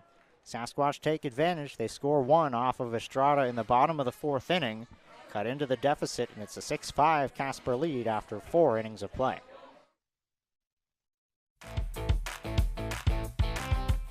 New games every month at the Lodge. We are constantly updating our gaming floor with the latest fun games to keep our guests entertained with new games every month. For the freshest selection of slot machines in town, make the Lodge at Deadwood your gaming destination. The locals' choice for gaming excitement with the newest games is the Lodge at Deadwood Gaming Resort.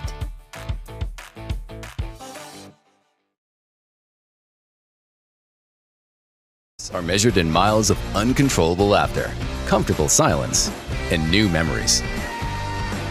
And for 50 years, Super 8 has been there for wherever your journey takes you. So when the open road calls for a good night's rest, you can depend on Super 8's modern rooms at over 2,000 locations.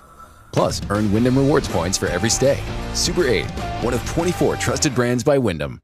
See you on the road.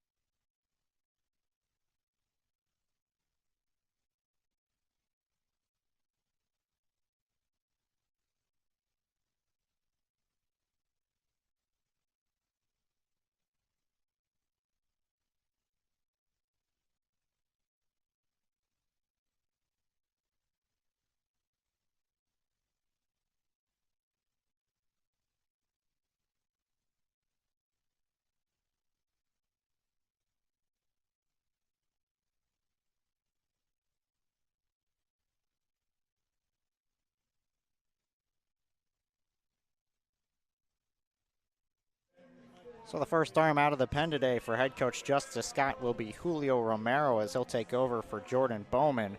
15 2/3 innings pitched for Romero this summer. 12 runs, 10 of them earned, so a 5.75 ERA, a 1.72 whip. Big thing for him will be how he fares in terms of throwing strikes. He's struck out 12, but he has walked 8, and he's allowed 7 hit by pitches as well. So at times the command can't escape him. We'll see if he can find the strike zone. And he's going to come in and face some of the big bats in the order, starting off with Josh Phillips, followed by Chase Burke and Kenny Jackson.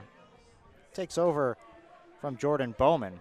Final line today for Bowman. He goes 4 innings pitched. He allows 6 runs, all of them earned, on 8 hits. He walks just 1, strikes out 2. And on 74 pitches, we'll probably see him again on the mound as a starter against Fremont in that final series of the summer. So Phillips will dig in to greet Romero here in the top of the 5th. And a first pitch finds the zone to Phillips. Well, Sasquatch pitching and getting length out of their starters has been a big factor in their success this summer. In games where their starting pitcher has gone at least 5 innings pitched, the Sasquatch are 13-3. In games where the starter goes less than 5 innings, which is the case today, they are just 14-13, only 1 game above 500 in games where their starter has not worked through 5. So we'll see if the bullpen can do the heavy bulk of this ball game. 2 balls and a strike here to Phillips. Well, I mentioned the last half inning how Phillips is a guy you'd like to see with the bases empty, and even though I was ahead of myself thinking he was batting to finish off the 4th, still the case as he does lead off this inning. So the base is empty for a guy who's hit 8 home runs this summer. Cuts through the fastball to even the count at 2-2. And you might think with a guy who's hit 8 home runs, maybe the batting average would fall a little bit as he's swinging only for power. That's not the case. 341 batting average. He has 42 hits and almost half of them extra base hits. He's got 18 extra base hits on the summer. Romero's 2-2. Goes with the fastball, but he misses high and away. So the count runs full here on Phillips.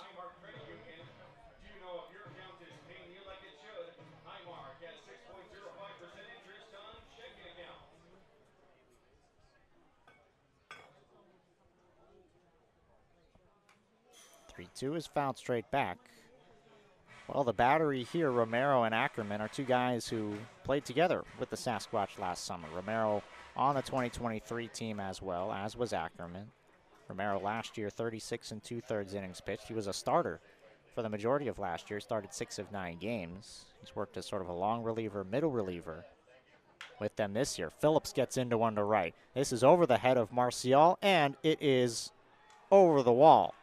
Out of sight, home run, Josh Phillips. It's his 9th of the year, his 4th against the Sasquatch. And Phillips continues to hit the ball out of the park, and he gives the Casper Spuds a 7-5 lead here in the 5th.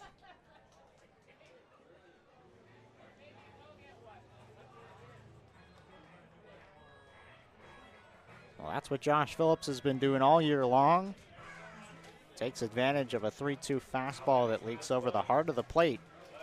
And he greets Julio Romero with a home run here in the 5th. And get that run back that Casper gave up in the bottom of the 4th. With one swing, Casper gets back to a 2-run lead. And Romero misses inside. Ball 1 to Chase Burke.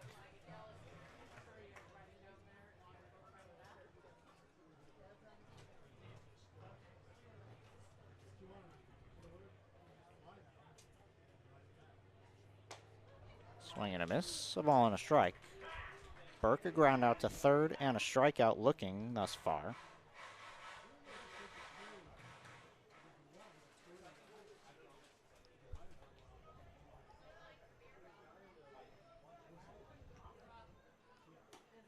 Another swing and miss on the fastball. Romero seemingly pounding the zone with the fastball here today. Fastball is the pitch of choice for Romero. Just got to be careful he doesn't make another mistake. Burke has put one out of the yard. 1 home run this year. Foul ball there, and Ackerman can't hold on to it. Burke 36 RBIs. He's also scored 44 runs. And a guy you'd like to keep off the base paths, as he is 25 of 29 on stolen bases. So him being 0 for 2 today helps the Sasquatch out. Guy who's normally wreaking havoc on the base paths. He enters today as well on a 5-game hitting streak, 10 for his last 17 over those 5 games. An even count. And the 1 home run he has this summer came over that last 5-game stretch.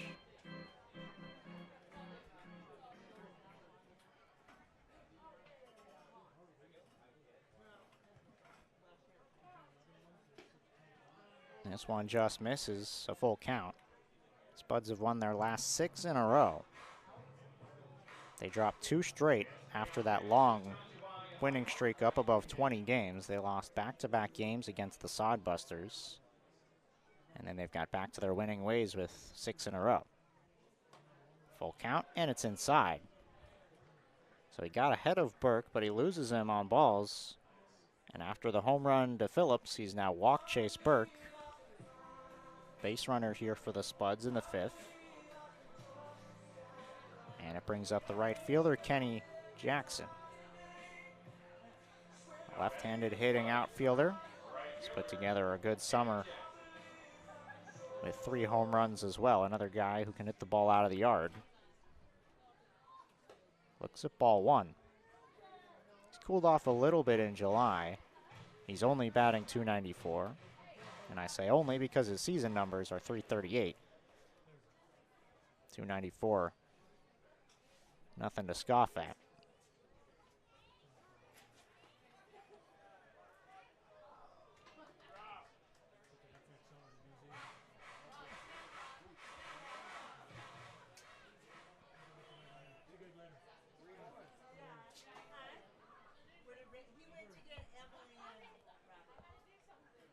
The 1-1. 2-1. Bottom to middle part of the order now. Jackson, the 6th hitter in the lineup. Bottom of the order is due up after him. So Romero would like to try to finish off the half inning without having to go back to the top. Allow just the 1 off the home run by Phillips. But he's now fallen behind Kenny Jackson, 3-1. Mentioned the command struggles that Romero has had when we introduced him as the new pitcher. In danger of walking back-to-back hitters here. And that's what he'll do as the fastball is inside to Jackson. So the solo shot by Phillips and then 2 straight walks to Burke and Jackson put the Spuds in a threatening position here in the 5th inning as they'll go out for another mound visit. Try to discuss the strategy and get back to the strike throwing here from Romero as he'll face Chandler Stocking, a guy who's put together a really good day out of the 7th spot in the order. A guy who could probably be batting at the top of the order on a lot of teams in the ILB. 2 for 2 today, 291 batting average entering today, and he's continued to have a fantastic month of July. He entered today this month in 14 games played. He was batting .391. So he's now batting over 400 in 15 games played here in July. Heating up at the right time for Casper. And now he'll look to try to generate some offense here in the top of the 5th inning with the Spuds already leading by 2. Burke is at second, Jackson is at first. Some speed on the base paths as well, and some speed at the plate. Speed all throughout this team. Romero's first pitch is a strike, and he does get ahead of Stocking. Just by getting ahead of Burke, he still issued the walk, and he was never in front of Jackson.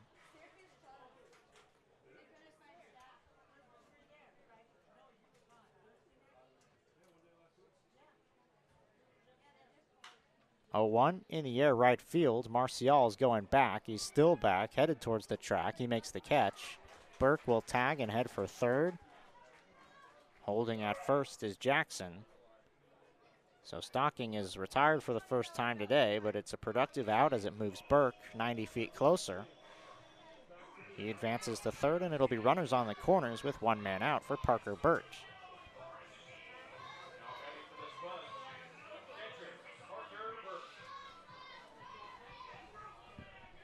So Bird has taken over a lot of the catching duties. Stone Vassick got some games early on in the summer, no longer with the team. Burt has taken over behind the dish quite a bit. This pitch is high, and it'll go all the way over the head of Ackerman, roll towards the dugout, and the wild pitch will score Chase Burke. Going to second is Kenny Jackson. So the second run of the inning off of Julio Romero comes on a wild pitch, and the Spuds have extended the lead to 3. Still a runner in scoring position. Kenny Jackson advances to second. 1 ball, no strikes here to Burt.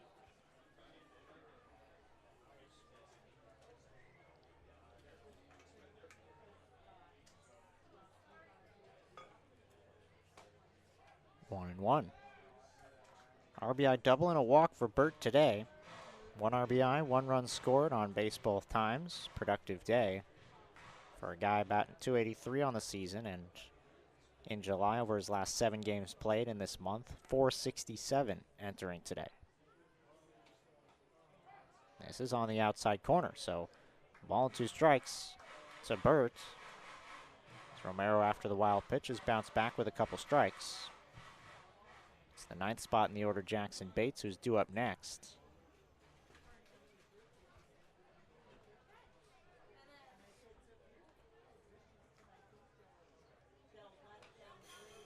Fouled away.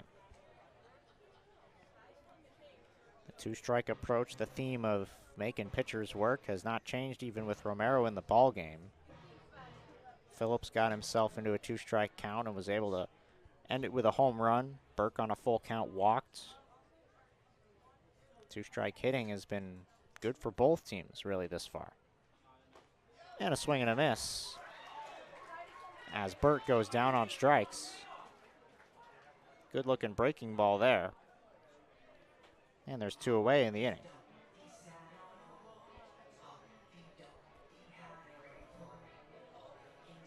It'll be down to the left fielder, Jackson Bates, to try to turn the lineup over with guys on base and keep this inning going for Casper, who's already put up 2.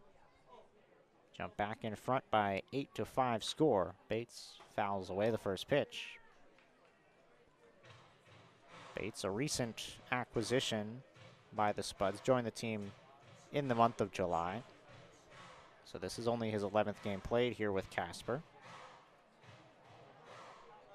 Taking over some outfield duties for the Spuds as they gear up for the championship series. They've already clinched the best record in the ILB, and they'll get home fields in that ILB championship series. The first 2 games will be to the lower seed, and then Friday, Saturday, Sunday of next week would be in Casper. And even count here on Bates, who's 1 for 2 today. He drove in a run in the 4th. Also came around to score in the frame. The Spuds have scored in all but 1 today. This is weekly hit along the first base line. We'll see if it stays fair. It will not. Just rolls foul. Would have been an out at first base. Kyle Finn would have been able to take it to the bag himself, but crazy spin off the bottom of the bat. Winds up as just strike 2. Romero 1 strike away from finishing off the inning as the Sasquatch have reignited the bullpen. Cole Krieber's begun throwing. Perhaps if Romero gets into trouble in the inning, or we might see Krieber out for the 6th. Romero wants to switch out the baseball here before this pitch.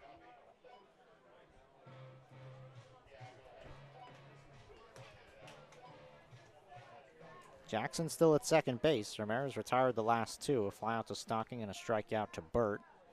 Trying to retire the final 3 in the inning. Jackson takes off for third. The 1-2 pitch is skied foul. We'll do it again. Bates hit that one well, but well foul.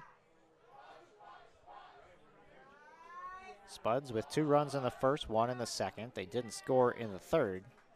3 runs in the fourth and 2 runs in the 5th. It's been a long half inning here for Julio Romero on the mound.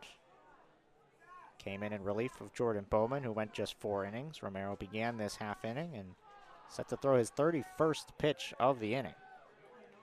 Here it comes, and it's fouled up over top our heads.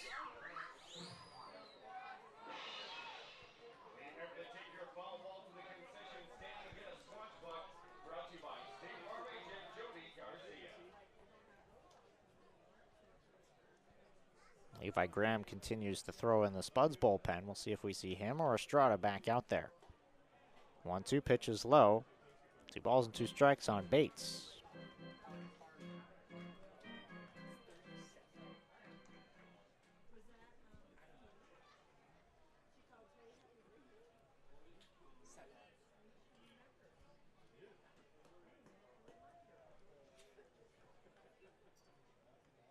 Big lead by Jackson, 2-2. Looped foul. A great 2-strike battle here with Jackson Bates at the plate.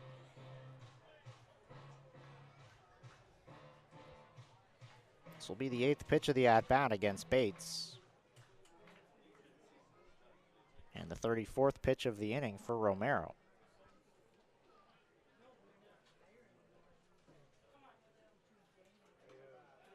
Didn't offer at the breaking ball, and the count runs full. Top of the order, Cody Clausius is due up next. Bates hoping to win the battle here against Romero after Julio got out in front with a couple strikes. Bates has battled back, and it's another full count. See if Bates can win it. Jackson goes over to third. The pitch is low. They'll throw to third, and it's not in time. No slide from Jackson. And a bat flip on a walk for Jackson Bates. A 9-pitch at bat results in a walk. Jackson steals third. And the Spuds have runners on the corners with 2 outs. And Cody Clausius, who's 2 for 3 today with a run scored, is due up. Clausius had hits in both of his first 2 at-bats, singles in the first and the second inning. Scored the first run of the ball game in that first inning. Fastball is low. That gets by Ackerman. It'll go all the way to the screen, and scoring is Kenny Jackson. A wild pitch brings home another run in the inning. Jackson scores the 3rd run for Casper in the top of the 5th inning. And the Spuds extend the lead, now 9-5.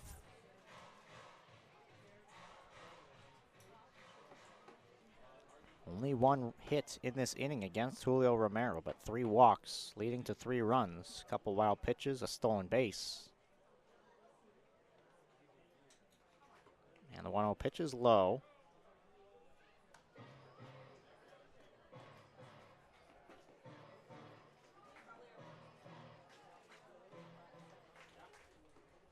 Kraber continues to throw. He paused for a moment, but now he's resumed. Warming up in the Sasquatch bullpen. 2 balls and a strike to Clausius.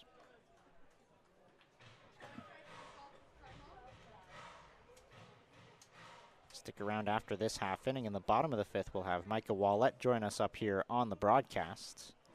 Join me up here in the booth for that bottom of the 5th frame, so stick around for that. 3 balls and a strike as Romero continues to battle the control issues here in the 5th inning. He's now thrown 39 pitches, and half of them have found the zone. 20 strikes, 19 balls.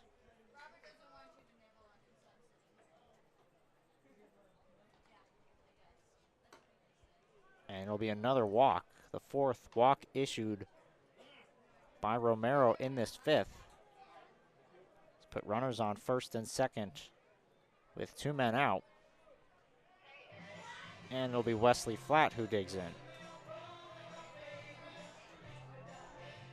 Flatt is the 8th Spud to bat in the inning. They've scored 3 runs, 2 on base. This inning began with the Josh Phillips solo home run. And 4 walks later, Spuds are threatening. Runner goes, the throw to third's a good one, and they got him. Jackson Bates is caught stealing at third base. Nolan Ackerman guns him down. And so Flatt will lead off the top of the 6th inning. 3 runs in the top of the 5th for the Spuds. And the Sasquatch bats will try to answer when we come back in the bottom of the 5th inning. We'll have Micah Wallett join us on the broadcast. So surprising. So untamed. So much historical fame. So much to see, hear, smell, taste, enjoy. So pack your bags. Hit the road. Strike gold. Deadwood is waiting. There's so much South Dakota, so little time.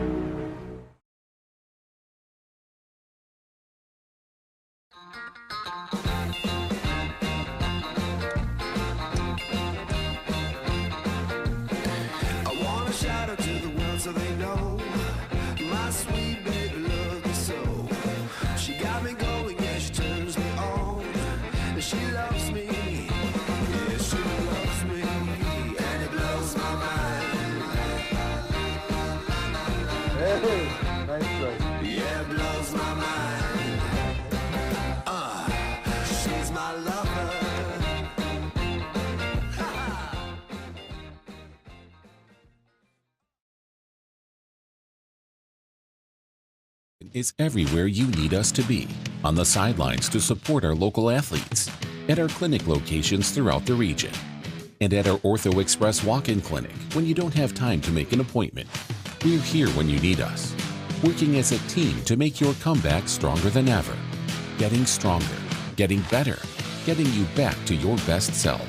Monument Health Orthopedics and Sports Medicine. Here for whatever moves you.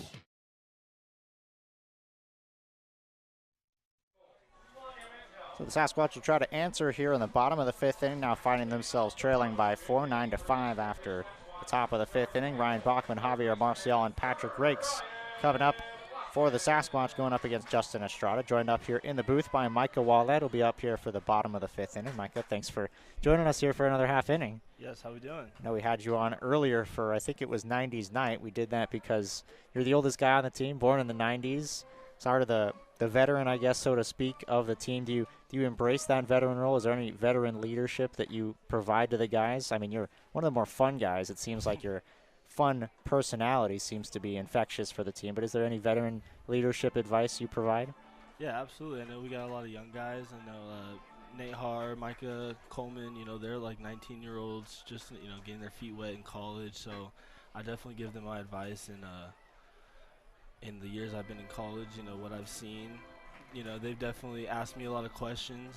This is going into my 6th year, so, they definitely want to know all about, the process and things like that. Grounded right side, Stocking makes the play, and that'll retire Ryan Bachman, the first out here in the 5th inning.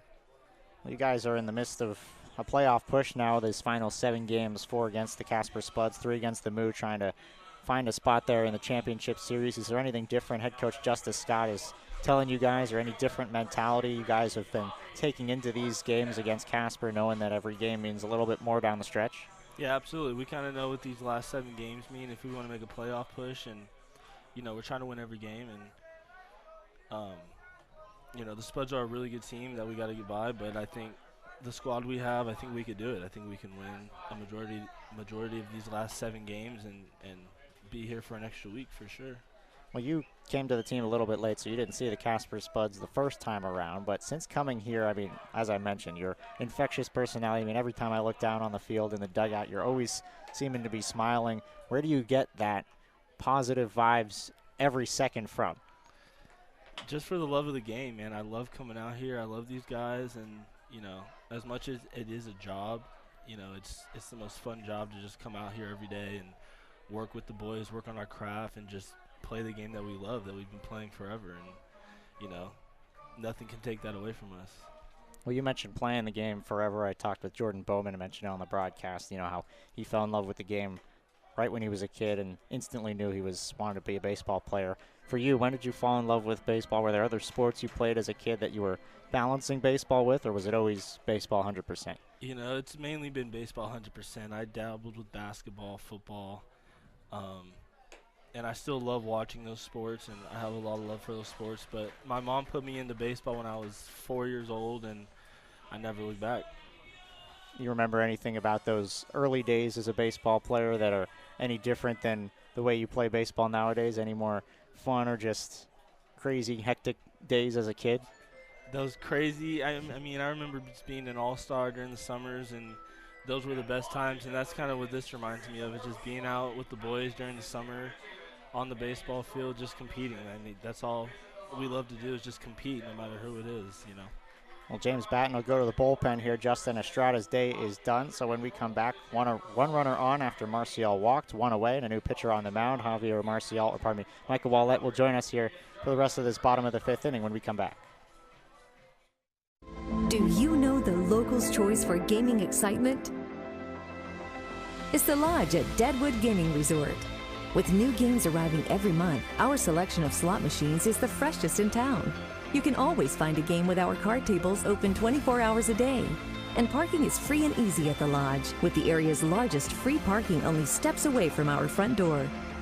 Enjoy spacious and comfortable gaming at the Lodge at Deadwood, the locals' choice.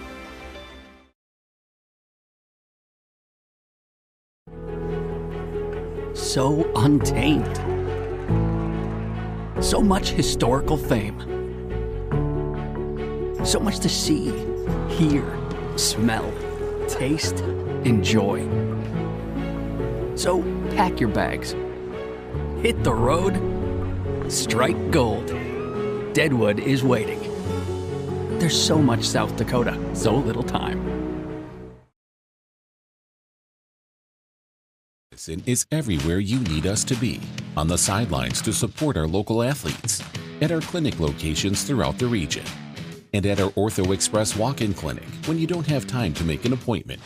We're here when you need us, working as a team to make your comeback stronger than ever, getting stronger, getting better, getting you back to your best self. Monument Health Orthopedics and Sports Medicine, here for whatever moves you.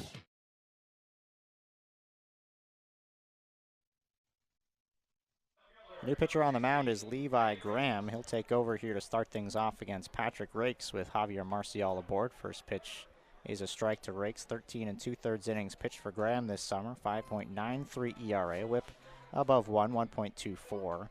Another guy who's had some command issues. 13 strikeouts to 7 walks this year. This pitch finds the zone to Patrick Rakes. 0-2 the count. Day is done for Justin Estrada. He goes just 4 1/3. Responsible for Marcial over at first. And Graham in the bullpen for Casper. Try to take this one the rest of the way. Here's the 0-2.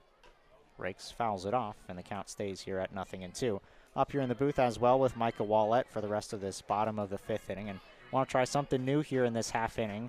We're going to go with a Sasquatch secret, something that somebody might not assume about you or a secret about you, some fun fact that people wouldn't know if you hadn't told them, and share with the audience here as Marcial advances to second here on a wild pitch. Yeah. So I love golf, which a lot of people do know, but a lot of people don't know that I took a year off of baseball, just finished school 1 year. I believe that was 2 years ago, and I was on the club golf team at Chico State. Okay. So and how'd you do? I did pretty good. I had a lot of fun. My dad put me on the golf when I was little, and that's kind of one of the hobbies I love to do. Get back. He does get back just ahead of the throw. Wow. Marcial made it close there at second base as he thought he was going to be able to swipe third on a pitch in the dirt, but winds up going back to second base. So what's the best round of golf you've ever shot? Best round I've shot was 10 over 82, which is pretty good. And then during our golf season, I got a T30 out of 72, which I'm pretty proud of. I didn't finish last, so I don't suck that much at golf. Have you gotten out to play with a couple of the guys here on the team? That was a very delayed call. I don't think there was a call the first time around, but Patrick Rakes goes down on strikes here for the second out. Marcial stays put at second base. Have you gotten out to play with some of the guys on the team? Who are the better golfers, and who are the guys who maybe even if you haven't played with them, the guys you wouldn't think are very good at golf? Yeah, Matt's pretty good. I heard Bachman's pretty good. They go out a lot. I'm still waiting to go out, but I forgot my clubs, which I don't know why I didn't bring my clubs. That was dumb of me, but yeah, I heard Bachman likes to go out a lot on our off days. Matt goes. I heard we got a good little group of golfers, honestly. We all got to go hit some balls, and I actually got to go see who can really swing it. Well, I think Bachman's got a bit of an advantage. He's probably played these courses a little bit more than everybody else coming out here for 4 summers. He's probably knows the ins and outs of every part of the course. Yeah, he was telling me about a couple of the courses, and I've driven by one of the courses. I forget the name of it, but it looks really nice. The courses out here look pretty nice, and hopefully I can get out here before the summer ends. Counts 1-2 here on Nolan Ackerman. Marcial still at second base. Graham on the mound for the Spuds, trying to pick up from Justin Estrada, work through a 5th inning. Sasquatch trying to chip away at what is now a 4-run deficit here in the bottom of the 5th. 1-2 pitch, and it's fouled away. 1-2. I mean, a theme here today, I've mentioned it already on the broadcast, 2-strike hitting, the ability to battle at the plate. For you when you're in the box, I mean, you work a lot of long counts, you see a lot of pitches. What changes when you're in a 2-strike count, when you're trying to battle and wait for a mistake pitch to get a hit? And you're in there, and you're just thinking you can't lose this battle. It's definitely a battle every time you step in that box, and, no matter what, with 2 strikes, you just got to put bats to ball. That's the most important thing, and what I tell the guys, it's when you step in that box, it's not always about getting hit, it's about scoring runs. So whatever you can do to score runs, whether it's like you said, long counts, getting on base, getting your walks, getting hit by pitches, that's baseball to me. And I think our team does a really good job of that. And, we score a lot of runs, we get a lot of guys on, and we get started out of games, and just like that, Hard hit ball. Good piece of hitting there by Ack, but right at him. Good swing, but it does wind up as the third out of the inning, and so Ackerman flies out, and that'll do it here for the bottom of the fifth inning. Sasquatch do not score. Well, Micah, such a pleasure to have you up here in the booth, and always. Hopefully you can go down in the clubhouse. I don't know if you're superstitious. Are you superstitious as a baseball player? A little bit. A little bit superstitious? Well, we'll go with the superstitious. You didn't get any runs up here in the booth, but hopefully you can get some runs for your team down in the dugout. Yeah, so. I'm never coming up here again. Just kidding. All right, well, Sasquatch trail it by 4 when we come back. Yes, sir. So surprising. So untamed. So much historical fame. So much to see, hear, smell, taste, enjoy. So pack your bags. Hit the road. Strike gold. Deadwood is waiting. There's so much South Dakota, so little time. Choice for gaming excitement is the Lodge at Deadwood Gaming Resort. With new games arriving every month, our selection of slot machines is the freshest in town. You can always find a game with our card tables open 24 hours a day. And parking is free and easy at the Lodge, with the area's largest free parking only steps away from our front door. Enjoy spacious and comfortable gaming at the Lodge at Deadwood, the locals' choice. The culture is unlike anything I've ever experienced. Spot On has greatly reduced the time our managers spend on scheduling. The biggest advantage is its tip management. At a touch of a button, it instantly allocates tip pooling and tip splitting. Our employees love it that as soon as we've done the tip distribution, they can see what they made yesterday. It's real straightforward. What you see is what you get, and that's what you want working in a restaurant. And with Spot On, you've got everything there at the tip of your fingers.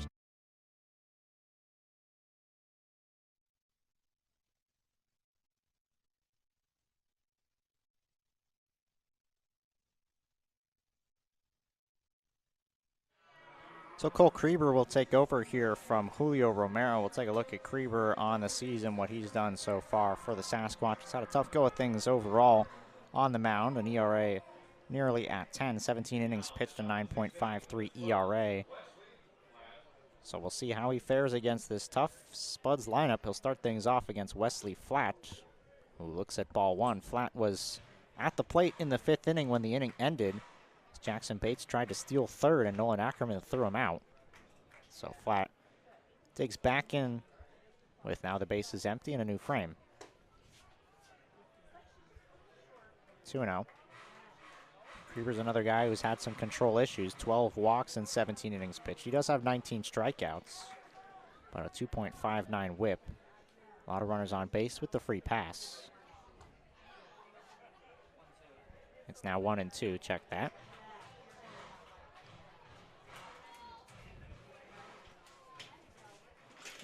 Flash, Lauderbeck, and Phillips for the Spuds here in the sixth. This one is in on the hands. It hits the hands of Wesley Flatt as he shakes this one off. And he will head to first on a hit by pitch. That one hurts a lot, right on the hands, the fastball. It's a piece of Flatt. Happy to be on base, but not in that way. He continues to grimace there and shake off the right hand. Looks like it got him on the right hand.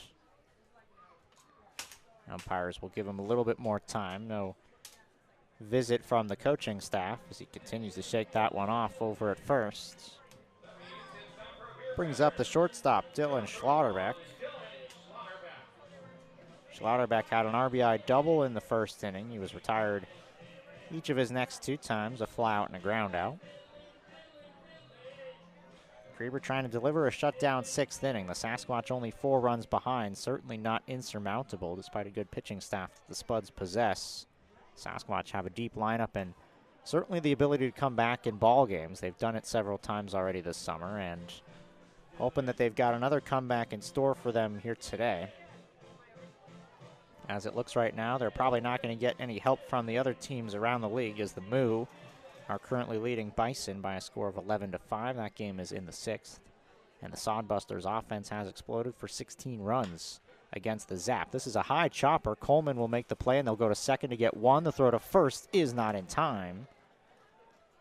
So Flat is out at second base, and Schlotterbeck reaches on a fielder's choice. That ball just not hit hard enough or low enough for the double play to be turned. It was done as fast as they could up at the middle infields. Coleman to Gonzalez over to Finn, but couldn't get Schlotterbeck over at first base, and so he'll be aboard with one man out. The game out between the Sodbusters and the Zap out in Oahe has now just gone final, and Hastings has held on to win 16-9. First pitch in there for a strike, throw to second, not in time. Schlotterbeck swipes second and advances into scoring position with one out.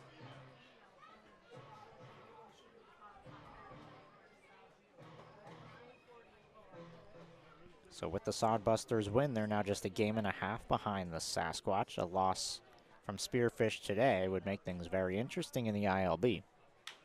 Grounded, right side. And that one is, did that go off of Phillips, or he just got a late start out of the box, and he's a little bit shaken up.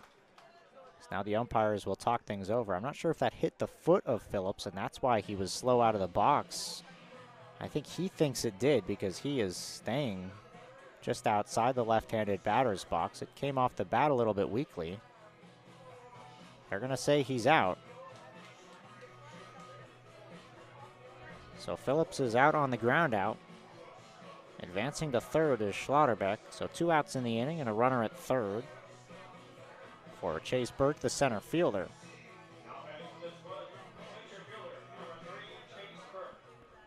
Burke's been on base once today. It was a walk in the 5th inning against Romero, and he came around to score later in the frame. Burke shows bunt, pulls it back, and takes strike one. Ground out, strikeout, and a walk for Burke today. Creeber trying to work a scoreless 6th inning. They've only had one scoreless inning, and it was when Bowman retired the Spuds in order in the top of the 3rd. Creeber misses high there. Ball and a strike. One of 2 guys on the Sasquatch team from Whitman College, both him and Russell Peterson. Peterson's been one of the team's better starters this summer, while Creeber's worked in the middle to late innings in the bullpen. He's 1-1. Drops in there for a strike, 1-2. Schlotterbeck over at third, and the Spuds trying to tack on another run. Double up the Sasquatch's score here in the top of the 6th inning. Creeber's fastball just outside. Took a step or 2 off the mound, thinking he might have had strike 3.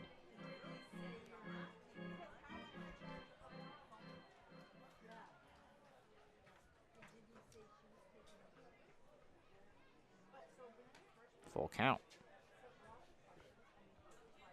It's been nothing easy all game long with 2 strikes for either team, but really more so for Sasquatch pitching. 2 strikes has by no means meant an out is coming. Spuds have battled back in every count. And on the full count pitch, Creeber blows the fastball by him, and Burke strikes out to end the inning. Spuds will leave a runner stranded at third base in the top of the 6th inning as Cole Creeber comes in and puts up a 0. Sasquatch will have Coleman, Gonzalez, and Seth Nelson due up when we come back.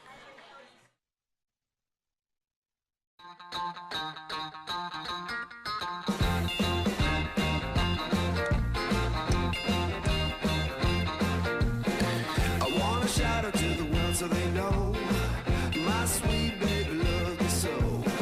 She got me going, yeah, she turns me on. And she loves me, yeah, she loves me, and it blows my mind. Hey, nice strike. Yeah, it blows my mind. She's my lover.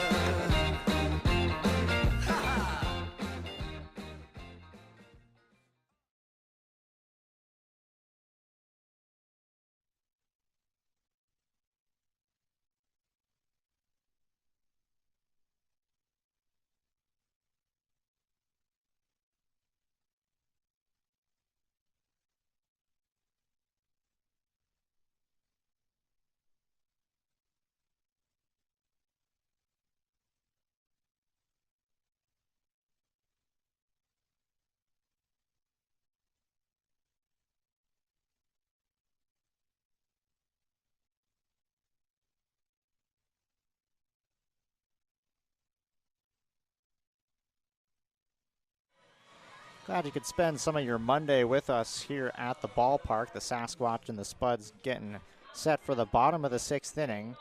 Spuds were able to jump out with 2 runs in the top of the 1st inning to take an early lead. The Sasquatch answered back immediately with 2 runs in the bottom of the 1st inning.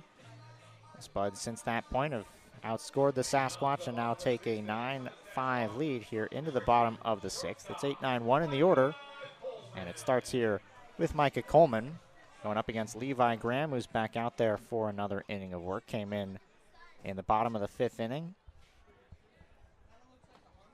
And he deals a first pitch that's lofted into center field. Coming on is Burke. He can't make the play. It gets by him. Coleman thought about going to second. He retreats, then goes back to first. And it's a leadoff single for Micah Coleman here in the 6th. Well, at this point, the Sasquatch just need base runners to try to chip away at the lead for Casper. And they do get a base runner here with the leadoff man on. And now it'll be Matthew Gonzalez. In a 4-run game, you're probably not thinking bunt in this scenario, though Sasquatch could try to start playing some small ball here. No bunt shown, and he swings and misses there and falls behind in the count 0-1.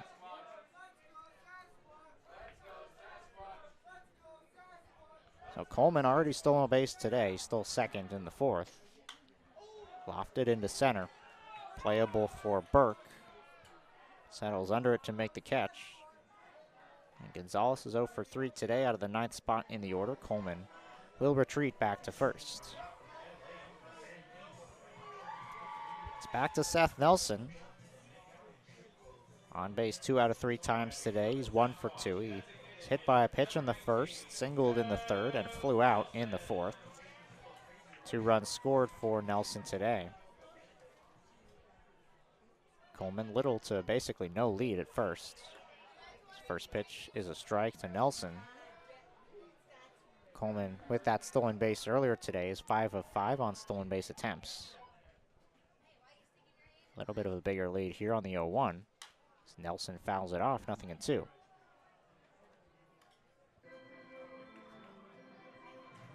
Graham's been in the strike zone, 16 pitches, 12 of them strikes.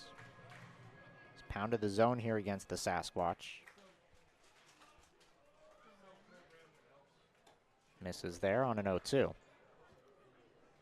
I think the Sasquatch would love to get at least 1 in this inning. You get the leadoff guy on and then trying to manufacture a way to bring him home. Look at getting leadoff guys on. In that 6th inning when Wesley Flatt led off the inning with a hit by pitch, that was the only inning so far by either team where the leadoff guy has gotten on and not come around to score. Every other time the leadoff guy has reached, they've scored. The wild pitch will move Coleman to second base. I talked with head coach Justice Scott a little bit. I think it was in the Bison series about that, getting the leadoff guy on and how important that is. And he said when you look at the frequency of times where the leadoff guy gets on and they come around to score, it's often. Sasquatch trying to make it even more often. It's in there for a strike. And Nelson is down on strikes. Having some words with home plate umpire Dean Gurr. And Justice Scott will now come over from the third base line and talk with him.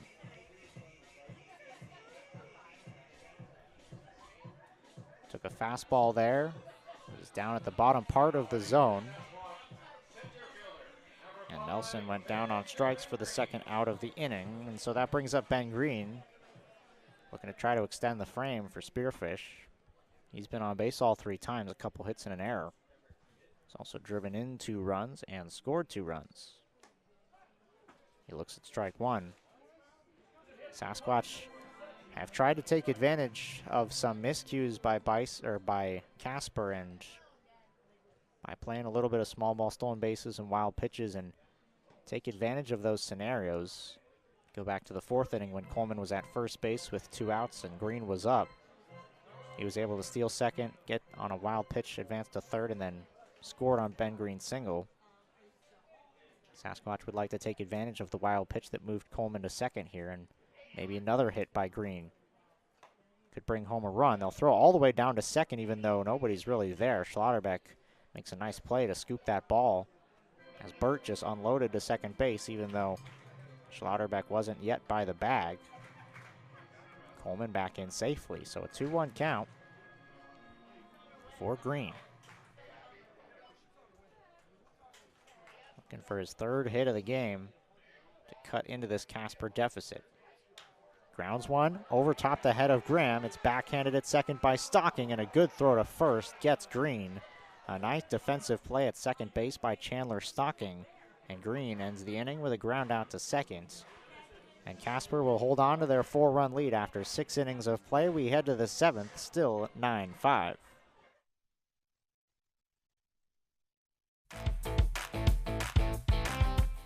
New games every month at the Lodge.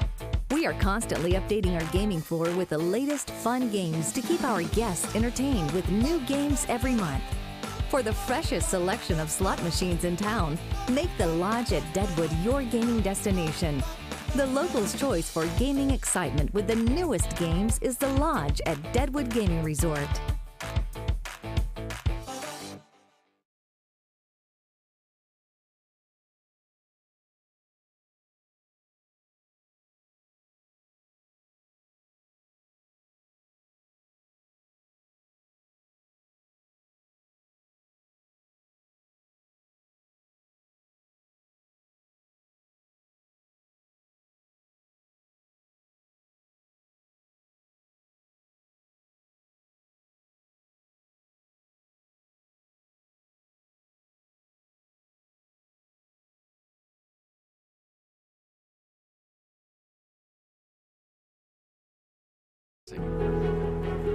So untamed. So much historical fame. So much to see, hear, smell, taste, enjoy. So pack your bags. Hit the road. Strike gold. Deadwood is waiting. There's so much South Dakota, so little time.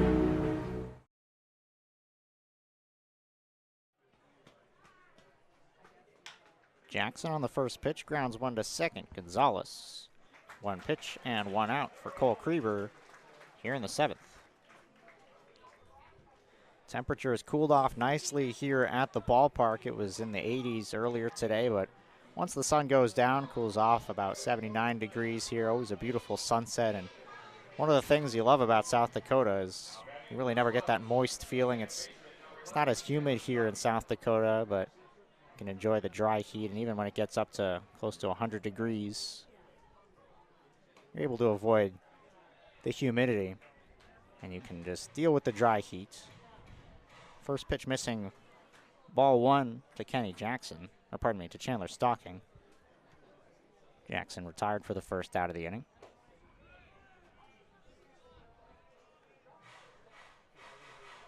Stocking a couple hits today to go along with a flyout, 2 for 3. He's also scored 2 runs. Krieber back out there for a second inning of work. Worked to shut down 6, did not allow a run. High chopper foul. Krieber's scoreless 6th was just the second scoreless inning by Sasquatch pitching.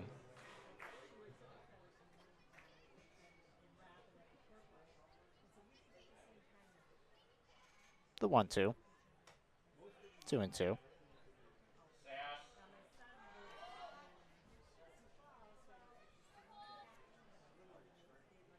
Only 4 strikeouts for Sasquatch pitching today. It's been a tough go of things, putting Spuds hitters away. There's another one, though, as Cole Krieber strikes out Chandler Stocking.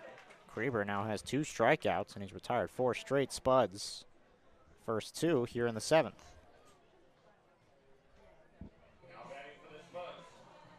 It's the 8th spot in the order, Parker Burt.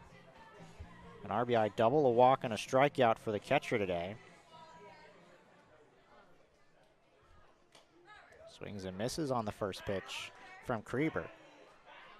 Well, Krieber struggled to begin the year. His outing in Casper did not go the way he anticipated. He had issues battling command, but since that point, he's been a little bit better, and today, maybe his best outing of the summer. as he's been in the strike zone for the most part today. That one just missed to make it a 1-1 count. The only base runners given up by Krieber thus far was the hit by pitch to Wesley Flatt, and then Schlotterbeck, who reached on a fielder's choice. Counts 2-1 here on Burt.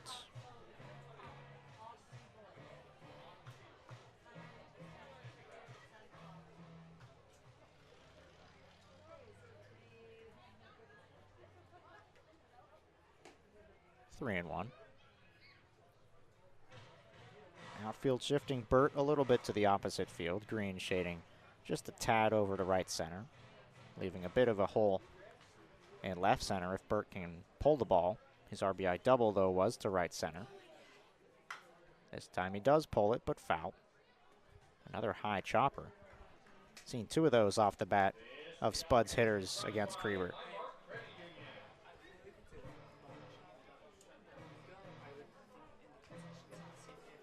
A full count inning, or a full count at bat, I should say, to Birch, who's already struck out today. Krieber looking for a back-to-back strikeout. Grounded to the left side, and this is going to get through the hole past Coleman and into left field. It won't be a 1-2-3 inning as Burt reaches on a single. And it'll keep the lineup moving to the 9th spot in the order for Jackson Bates. Krieber's thrown 26 pitches. You imagine Krieber is probably not going to pitch tomorrow. Maybe we'll have another day off as well on Wednesday. Could see him, though, on Thursday. So this is fouled off. Of course, the Sasquatch have Aiden Torpy in that back end of the bullpen, who's been about as good as anybody in the ILB. Dominant as their closer and the ability to work 2 innings. The Sasquatch probably won't go to him, you'd imagine, unless they have a lead. Save him for a game when they do against Casper, hoping they do late in a ball game. This goes over top the head of Krieber, and it's fielded by Gonzalez, who steps on second base to end the inning. Another scoreless inning by Cole Krieber. He's put up 2 straight zeros for the Sasquatch. And 3, 4, 5, Finn, Bachman, and Marcial will come up for the Sasquatch after the 7th inning stretch. For the newest games is at the Lodge at Deadwood Gaming Resort. When you're looking for the latest and greatest games, the Lodge is the place for you, as we are constantly updating our gaming floor with new and exciting games.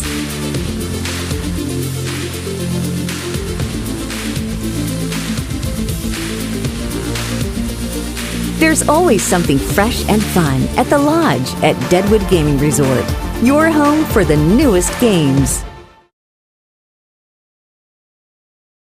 Choice for gaming excitement is the Lodge at Deadwood Gaming Resort. With new games arriving every month, our selection of slot machines is the freshest in town. You can always find a game with our card tables open 24 hours a day. And parking is free and easy at the Lodge, with the area's largest free parking only steps away from our front door. Enjoy spacious and comfortable gaming at the Lodge at Deadwood, the locals' choice.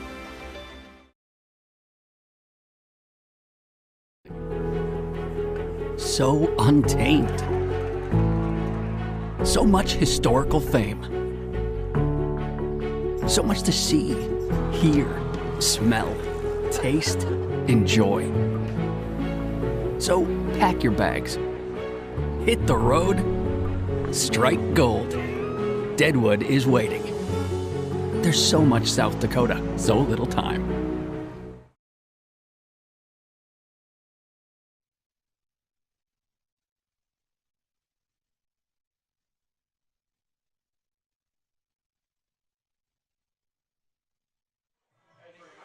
So Kyle Finn will lead things off here for the Sasquatch as he will try to get to the new pitcher on the mound. He's been dealing out of the bullpen, but Kyle Finn has been fantastic at the plate for the Sasquatch over his last 12 games. You take a look at what he's done, just raking at the dish, and part of the reason why the Sasquatch have been so good over their past couple games. And Finn will try to keep things going and put up some runs here for the Sasquatch in the bottom of the 7th inning. Only 9 outs left to go as he rips the first pitch, but foul. 1 ball, or no balls and 1 strike here on the tall first baseman. Still Graham out there on the mound for the Spuds. He took over from Estrada, and he's been tough to barrel up here for the Sasquatch so far. Only one hit against him, and it was Coleman's leadoff single that was left stranded in the bottom of the 6th.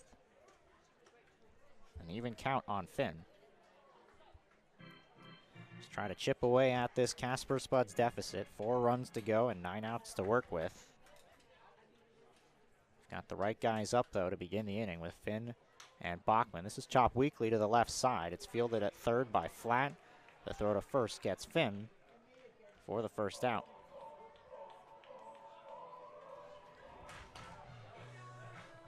Brings up Ryan Bachman.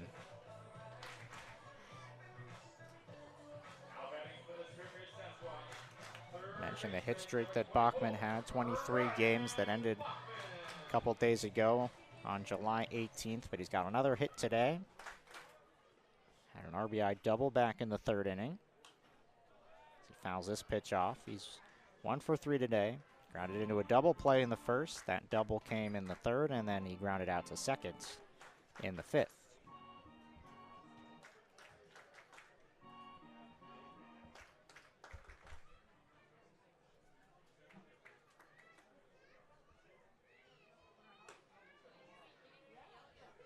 One and one on Bachman. 25 pitches for Graham, 16 of them strikes. He's been very economical with his pitch count. A lot of strikes. He's retired 6 of 7 batters. This count goes to 2-1. Bachman entered today with 100 quality at-bats on the dot. Over half of his at-bats are quality ABs. He's played in almost every game for the Sasquatch, 35 games. Was able to take a couple days off in the second half, but in the first half he seemed to be playing every single game. 3-1 pitch misses, and it's ball 4 to Bachman. So the Sasquatch do get a base runner here in the 7th inning as they try to chip away. Javier Marcial, the right fielder, will dig in.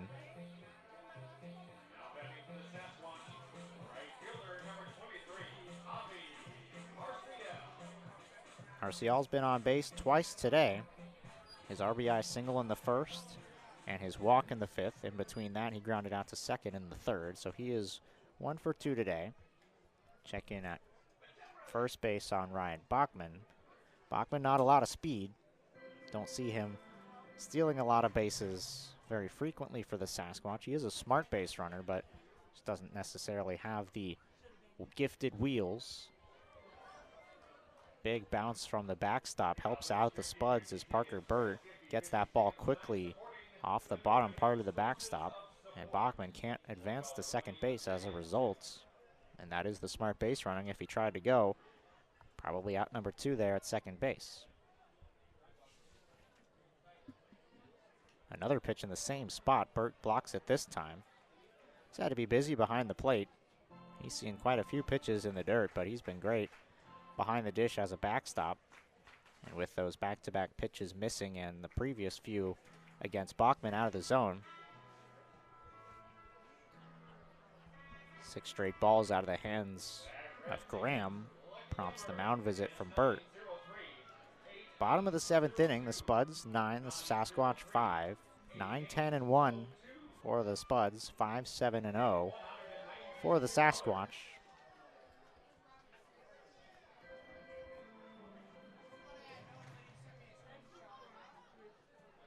Graham on the mound, Marcial at the plate. The 2-0 pitch. Grounded, and that's through the left side. A base hit for Marcial. His second hit of the day, on base for a 3rd time. And now the Sasquatch have something going here in the 7th inning with 2 on and 1 out. And Patrick Rakes, the left fielder, coming up. Still probably a little bit too early to start thinking about the tying run in this ball game, but if you are, it is standing on deck in the form of Nolan Ackerman. Sasquatch want to try to get the tying run on base in this half inning and maybe chip away, get even close to tying it if they can in this half inning. Ball 1 to Rakes as Graham has lost a little bit of the strike zone. He was in the strike zone so much through those first 2 innings and 7 batters, but over these last 2, missing a little bit more frequently. Rakes fouls this up over our heads. 1 ball and 1 strike. Ground out to short, a hit by pitch and a strikeout looking on the day for Rakes.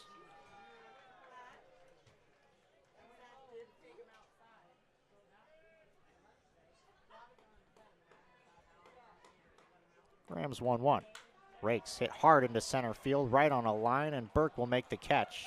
Both runners will have to retreat. Man, that ball was scorched off the bat of Patrick Rakes, and baseball's a funny sport. Hit the ball as hard as you can, and it still winds up as an out as Patrick Rakes' fly out to center field winds up as out number 2. Seen Patrick Rakes hit quite a few balls like that to left field and to right field, and in this case to center fields where he barrels it up. I mean, that ball might have caught 99% of Patrick Rakes' barrel. Graham gets away with out number 2, keeps runners at first and second, and Nolan Ackerman digs in. The first pitch strike to Ackerman, the catcher, who's 0 for 3 today. It's been a quiet day for him. Ground out fielder's choice and a flyout.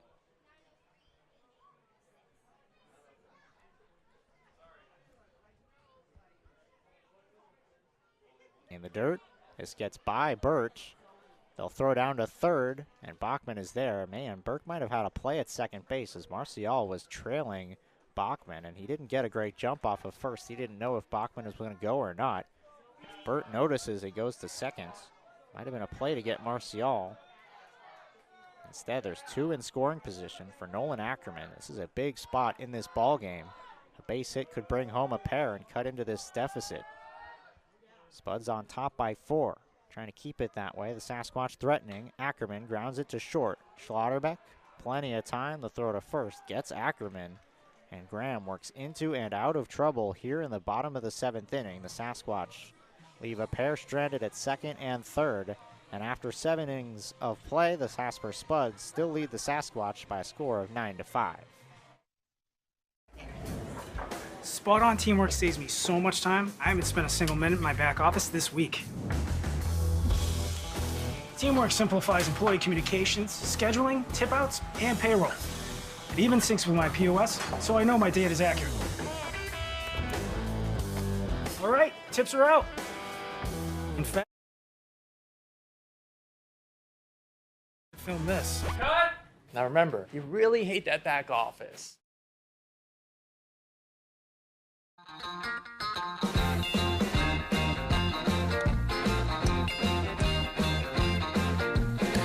I wanna shout out to the world so they know my sweet baby loves me so. She got me going, yeah, she turns me on. And she loves me, yeah, she loves me, and it blows my mind. Hey, nice strike. Yeah, it blows my mind. She's my lover.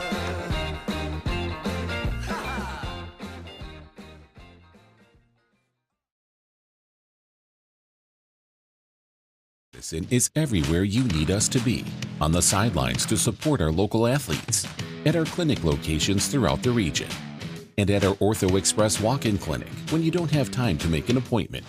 We're here when you need us, working as a team to make your comeback stronger than ever, getting stronger, getting better, getting you back to your best self. Monument Health Orthopedics and Sports Medicine, here for whatever moves you.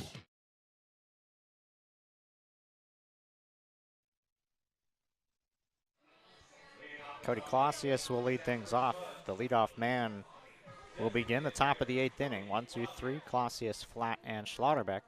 Cole Krieber back out there for another inning of work for the Sasquatch. As the first pitch is outside. Nope, there's a strike. It's been tough to read home plate umpire Dean Gerd today as he has taken his time with his strike calls. Sometimes you can hear him from up here in the booth, but other times a quiet strike call comes delayed. Ground ball to second. Gonzalez over to first. 1 up and 1 down for Krieber. Krieber has been everything the Sasquatch could have hoped this afternoon. He's now worked 2 1/3 innings of scoreless baseball for the Sasquatch. Wesley Flatt's day is going to be done here. They're going to go with a pinch hitter, and Dawson Barakani will come into pinch hit.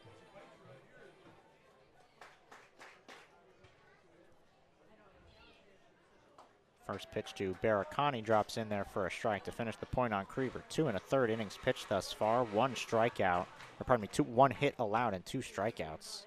It's been fantastic to keep the Sasquatch in this ball game and not let this game get too far out of hand. Look at what Barakani's done this season as the pinch hitter takes over from Wesley Flatt. He's had a good year, .278 batting average in 25 games played. 25 total hits, 3 of them extra bases. A lot of singles for Barakani. Looks at strike 2. It's been better in July as well, batting over 300 in 10 games played in July, .303 batting average. So he'll take over from Flatt. And a 1-2 pitch sails outside off the hand of Krieber. Sasquatch maybe could get 4 innings out of Cole Krieber today. That would save their bullpen massively. Barakani pops this one up right side. Kyle Finn makes the catch. 2 away in the 8th. Brings up Dylan Schlotterbeck.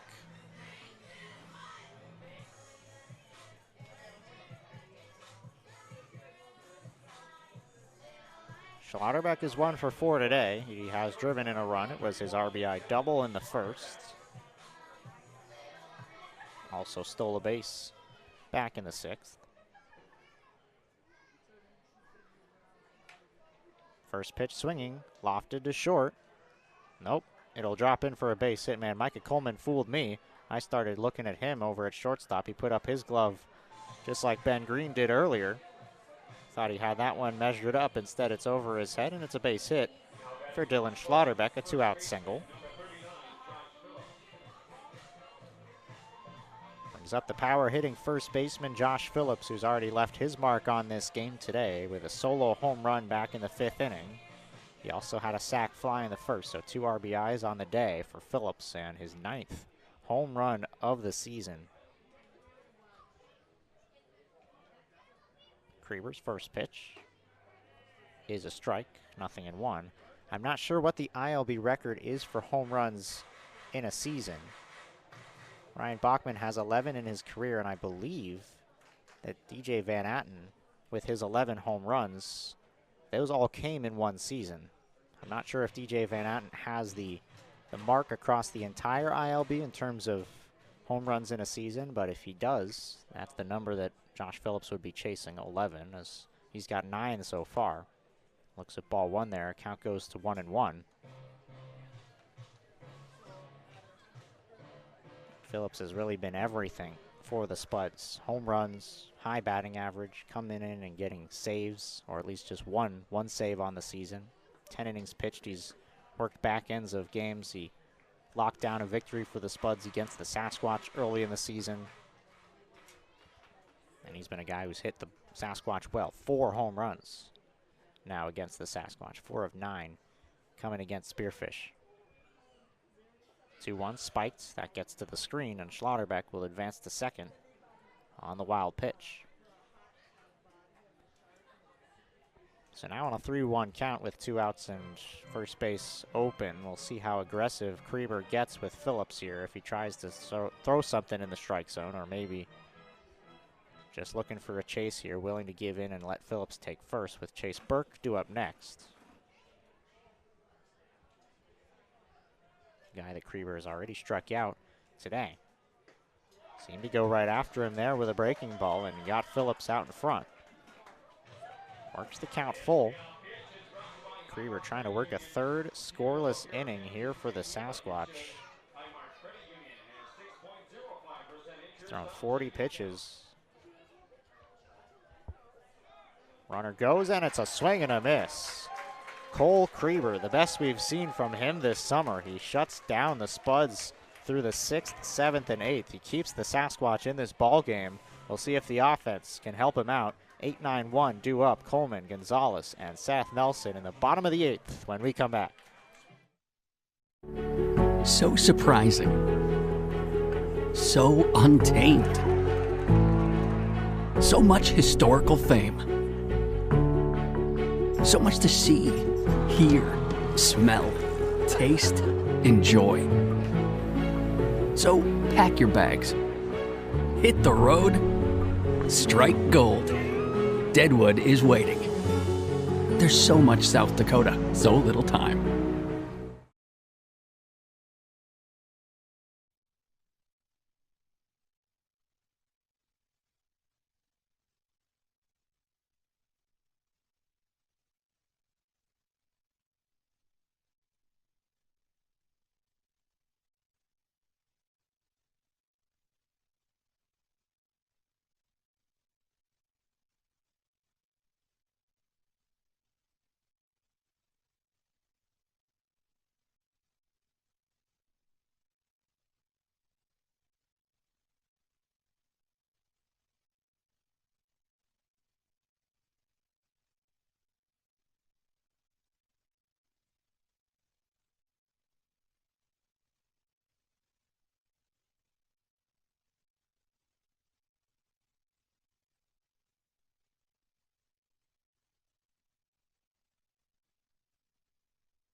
Levi Graham's day is done. The Spuds go back to the bullpen for Dalen and Bauer, who will take over here in the bottom of the 8th inning with the Spuds leading by 4. Bauer will work through 8, 9, and 1 in the Sasquatch order. We'll look at what Bauer's done in his abbreviated time here with the Casper Spuds. You see the numbers for him on the season. 13 innings pitched, a 1.59 ERA, 1.77 whip. He struck out 9, walked 5, and his opponent's batting average just 227. Bauer's been good in his abbreviated time here with the Casper Spuds, and he'll be tasked with trying to work through the bottom and top of the Sasquatch order, beginning here with Micah Coleman, a guy who's had a good day out of the 8th spot. A couple hits and a ground ball. 2 singles, 1 in the 4th, 1 in the 6th. He came around to score a run back in the 4th, and hoping that he can come around to score again in the 8th. First pitch, that hit him. You could hear it from up here. It grazed the jersey of Micah Coleman. Tried to get out of the way, but probably even better that he didn't, as it's a base runner for the Sasquatch, something they need desperately here in the back end of this game. They've only got 6 more outs to work with offensively. Going against the back end of this Casper Spuds bullpen. We'll see how aggressive Casper goes with potentially their best arms. As Matthew Gonzalez would love to get in on the parade today. He's a hitless in 3 at-bats. Strikeout and a couple flyouts to center field. He's hit the ball hard. Both of his flyouts to center field were well-hit balls, but just were not able to find green grass out there on either side of Chase Burke. Outfield playing relatively shallow on Gonzalez. The 0-1 pitch is down low for ball 1. Coleman was aggressive on the base pass, stealing second earlier in the game on the 4th inning. His base runner and his run realistically doesn't mean much in this ballgame. Blooped right fields, and that falls for a base hit.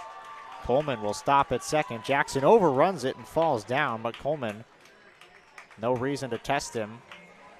And it's a bloop single for Matthew Gonzalez, and well, that's baseball in a nutshell for you. A couple of hard hit balls to center field, and he didn't get a hit on either of them. And then a jam shot blooper into right fields, finds grass. And the Sasquatch with 2 runners on and nobody out, and James Batten is quickly out to the mound. We'll see if this is it. And a very short leash for Bauer. So first talk. There's nobody throwing right now in the Casper bullpen. Again, the tying run is going to be due up next for the Sasquatch. They had a similar situation in the 7th inning where they put runners on 2nd and 3rd. But could not bring home a run in that inning and find themselves trailing by 4 as a result. Seth Nelson will be coming up, and Ben Green is the tying run. He'll be due up next if the Sasquatch can get to him. James Batten finishes his conference on the mound, and Dalen Bauer on the mound. Seth Nelson coming up with Micah Coleman at second and Matthew Gonzalez at first. Big spot in this ball game with the powerful DH and one of the clutchest hitters on this Sasquatch team. Looking at strike one. Nelson batting .357 with runners in scoring position entering today. .375 overall. He's hit 2 home runs on the season. Driven in 32 entering today. Line into center field. Burke coming on. He makes the catch. Coleman didn't read it well off the bat, and he is doubled up at second base. A hard hit ball by Seth Nelson. Another ball scorched off the bat of Sasquatch hitters. We already saw Patrick Rakes hit one similarly. Seth Nelson, line drive, but right at Burke. And Micah Coleman thought it was going to find grass. It did not. He's doubled up off of second base, and now the whole inning takes a different turn with 2 outs and just a runner on first.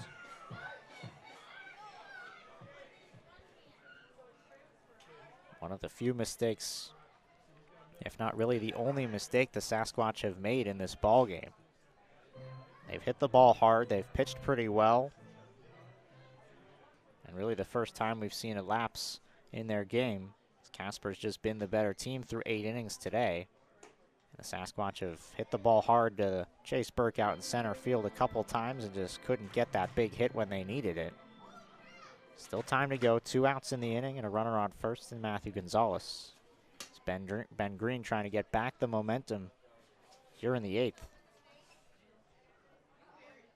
Pitches in the dirt. That skips away from Burke. Gonzalez will go to second.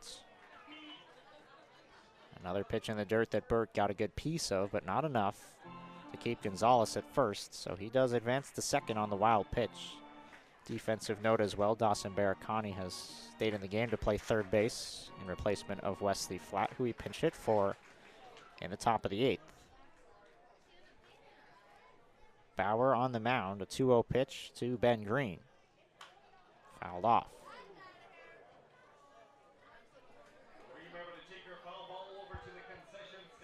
Green is 2 for 4 today, 2 runs, 2 RBIs. He's been on base 3 out of 4 times. Reached on the only error by either team in this game. Ground ball to the first base side in the 3rd. Green steps out, granted time.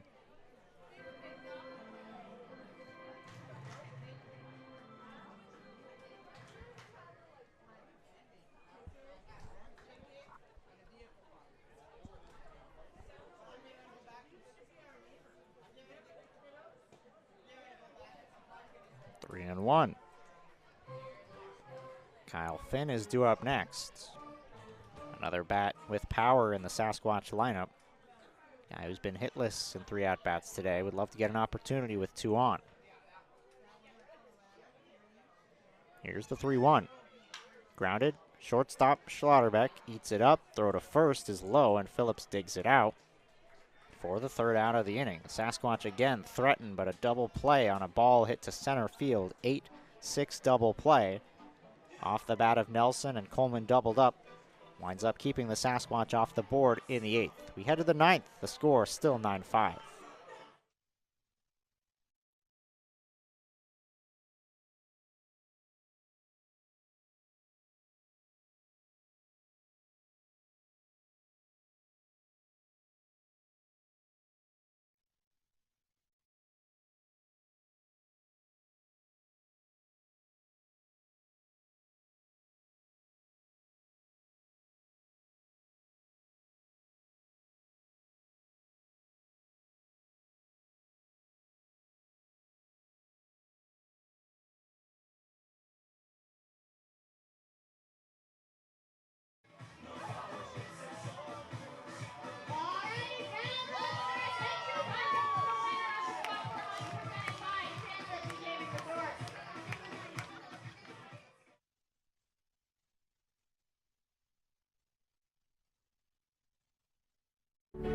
So surprising.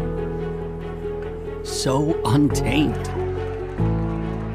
So much historical fame. So much to see, hear, smell, taste, enjoy. So pack your bags. Hit the road. Strike gold. Deadwood is waiting. There's so much South Dakota, so little time.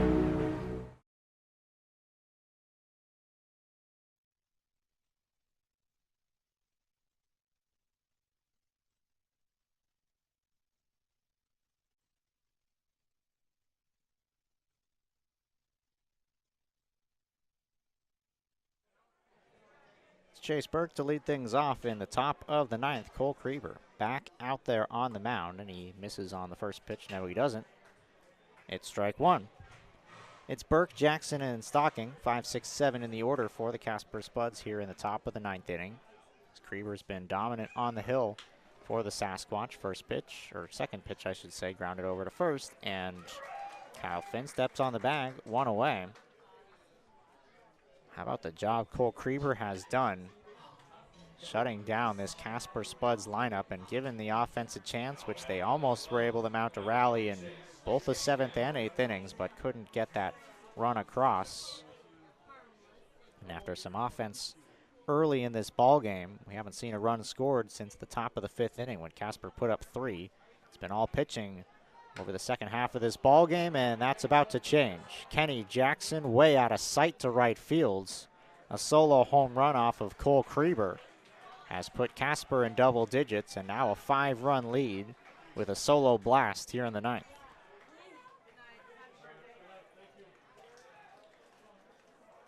It's the second home run hit today by Casper hitters.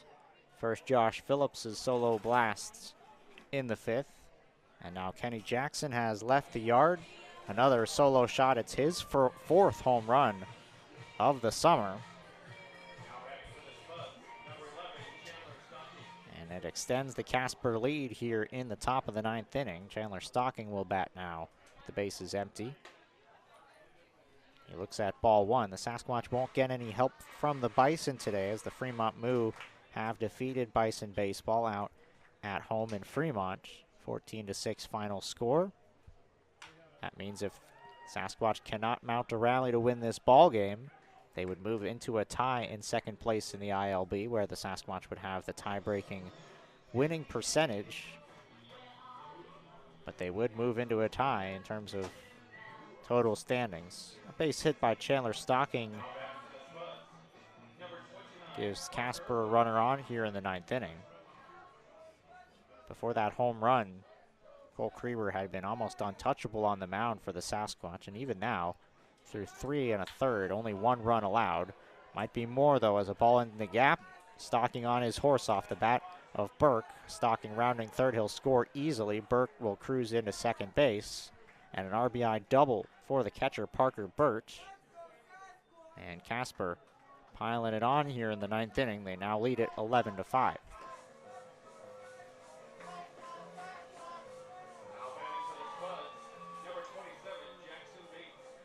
Great attendance here at the ballpark. We mentioned it was bobblehead night, and of course a very meaningful series with Casper in town. 633 attendance here at the ballpark, and we look forward to back-to-back fireworks nights, which are coming up against Fremont. Expect both of those games to be sold out here at the ballpark. We expect a lot of fans to enjoy not only the fireworks, but also what will essentially be a playoff series when the Moo come to visit the Sasquatch. Meeting on the mound here as they talk things over with Cole Krieber, who may be getting a little bit tired on the mound. We've never seen him work this deep into a game. 3 1/3 innings pitched. He's faced 16 batters. And perhaps the pitch count starting to get up there and affect Krieber as he's thrown 48 pitches. In this inning alone, he got the leadoff ground out to Chase Burke, but a homer by Jackson, a single by Stocking, and a double by Burt. All 3 balls hit hard. Spuds might be starting to figure out Krieber a bit on the mound. It's the 9th spot in the order, and Jackson Bates, who comes to the plate with 1 out and a runner on second. Offered at the pitch.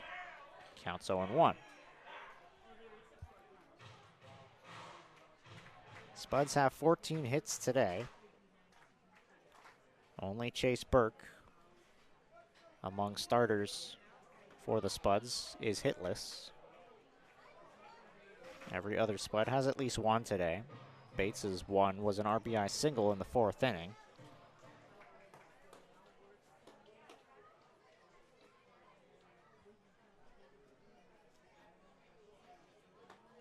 There's a strike, 1-2 on Bates. What's helped Krieber out so much today is his ability to be in the strike zone. When we've seen him struggle with command, he's been much more hittable, but today 34 strikes and 51 pitches. He's been around the strike zone a lot today. He's given up 5 hits, but 3 of them in this inning. The other one scattered across the 6th, 7th, and 8th innings. 3 strikeouts and, most importantly, no walks. And really as a team, I mean, the Sasquatch have only walked 5 today. And there's strikeout number 4 for Cole Krieber as Bates is retired on strikes. 5 strikeouts by 5 walks by Sasquatch pitching today, and 4 of them were by Julio Romero in 1 inning pitched. Bowman only walked 1 in 4 innings, and Krieber has not walked any in 3 2/3. And you look on the other side of things, Justin Estrada walked 1, Graham walked 1. Bauer has not issued a walk, so they've only walked 2. It's been a really nice pitching display despite an 11-5 score. Only 7 walks issued. And both teams have played relatively clean baseball. It's been a joy to watch. Both of these teams go head-to-head, looking forward to what they have in store for the next 3 games and potentially an ILB championship series. There's a really nice play by Gonzalez and a fantastic stretch at first. Talk about playing good baseball. How about that? Matthew Gonzalez makes a wonderful play at second base, and Kyle Finn helps him out with a great stretch, using all 6'7" of that frame to retire Cody Clausius on a ground out. Sasquatch will need 6 runs in the 9th. They'll have Finn, Bachman, and Marcial 3, 4, 5 in the order, trying to mount a rally when we come back. So surprising. So untamed. So much historical fame. So much to see, hear, smell, taste, enjoy. So pack your bags. Hit the road. Strike gold. Deadwood is waiting. There's so much South Dakota, so little time.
Do the Sasquatch have a rally in their bones in the bottom of the 9th inning? They need 6. It's Kyle Finn, Ryan Bachman, and Javier Marcial who will try to begin the rally, going up against Dalen Bauer, back out there for another inning of work. He worked the 8th inning, scoreless frame, trying to get the final 3 outs of this one against the Sasquatch.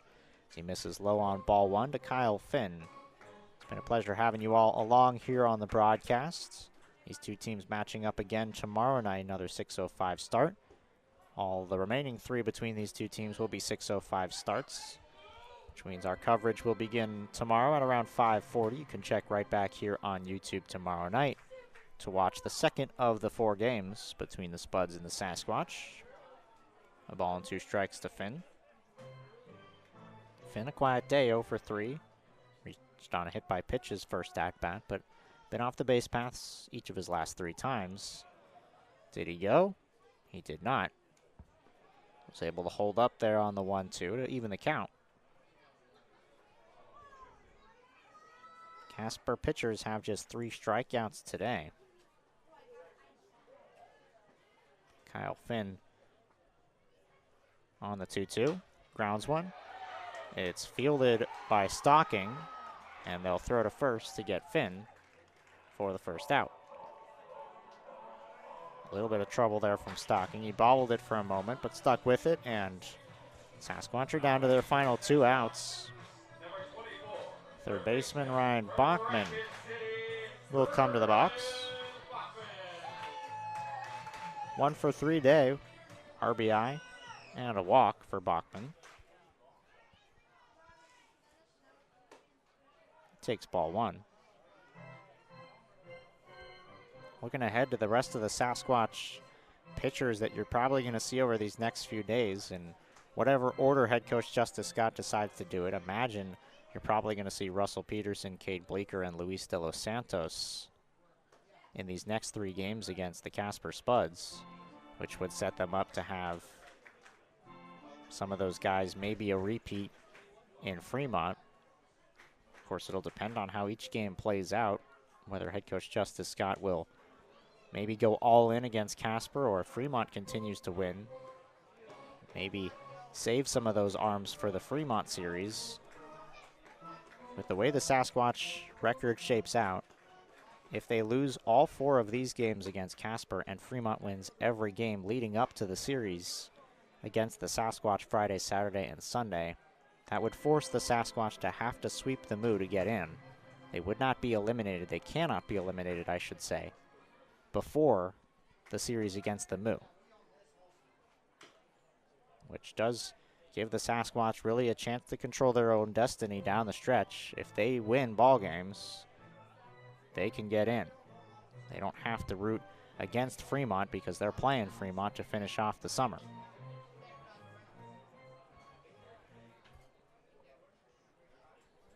Count is 2-2 here to Bachman. The pitch from Bauer.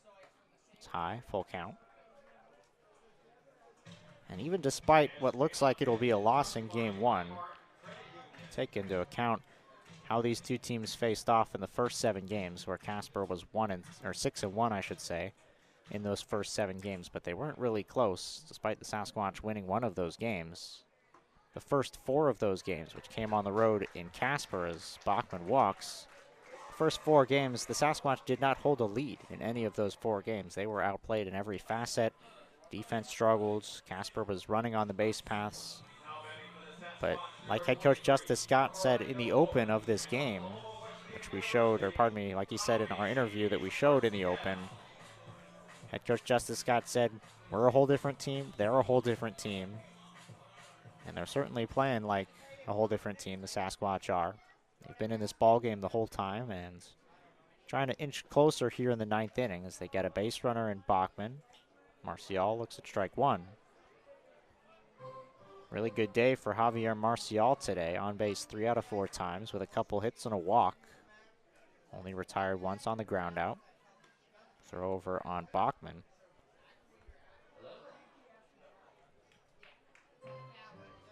Looking at the Casper Spuds, what they have after they play the Sasquatch, they'll head to Oahe. Check that, they'll actually head back home to Casper. Well, they'll take on Oahe. So those games at home for the Spuds. They've got these 4 here and then the 3 on the road. Or pardon me, the 4 here and then the 3 back at home.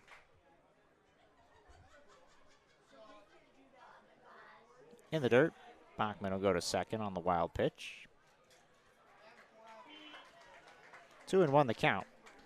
We've seen over the past couple days some pretty crazy upsets happen around the ILB. The Fremont Moo won a game a couple days ago. We actually announced on air that they had lost because we were watching the broadcast up here behind the scenes, and it showed it was the 9th inning, and in fact it was the 8th inning. They came back to win that ball game against the Prospects, trailing by about 3 runs, maybe even 4 in the 9th inning. So we've seen some massive upsets over the past couple days in the ILB. The Sasquatch trying to add a 1 to that list. They're trailing by 6. They've got just 2 outs to work with.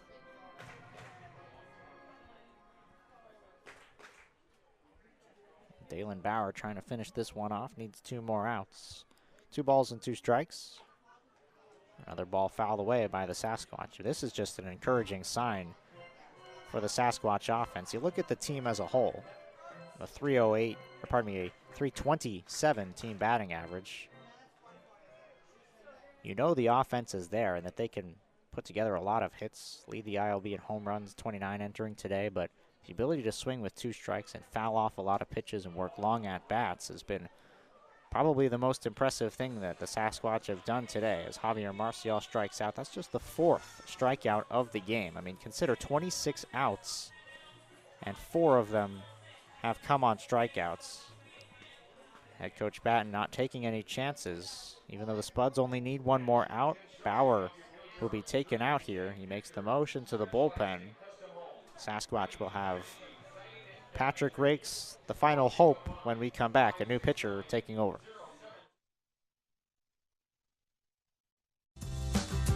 When you venture to Spearfish in the Black Hills of South Dakota, you'll find rugged hiking and biking trails, extreme rock climbs, and views that will take your breath away.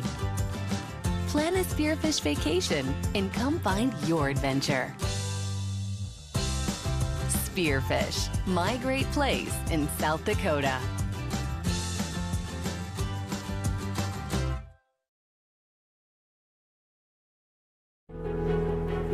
So untamed.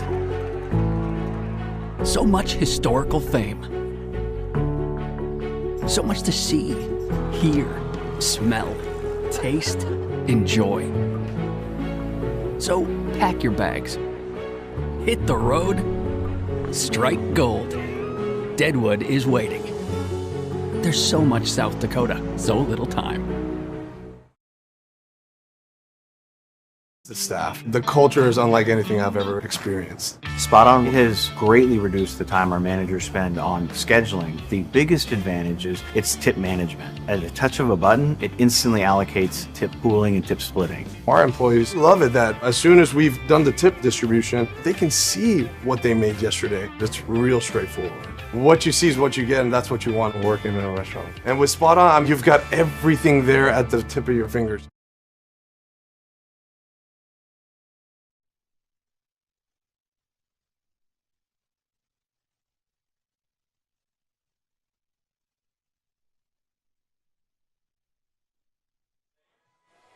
So the Spuds will call upon their last arm of the game, presumably Bryce Hudanich, to get the final out of this one and lock down the victory for the Spuds. Bryce Hudanich in 16 innings pitched this season. He's got a 1-0 record, an ERA of 5.06, a 1.44 whip, 19 strikeouts, 210 walks on the summer, and he'll be called upon to get the final out.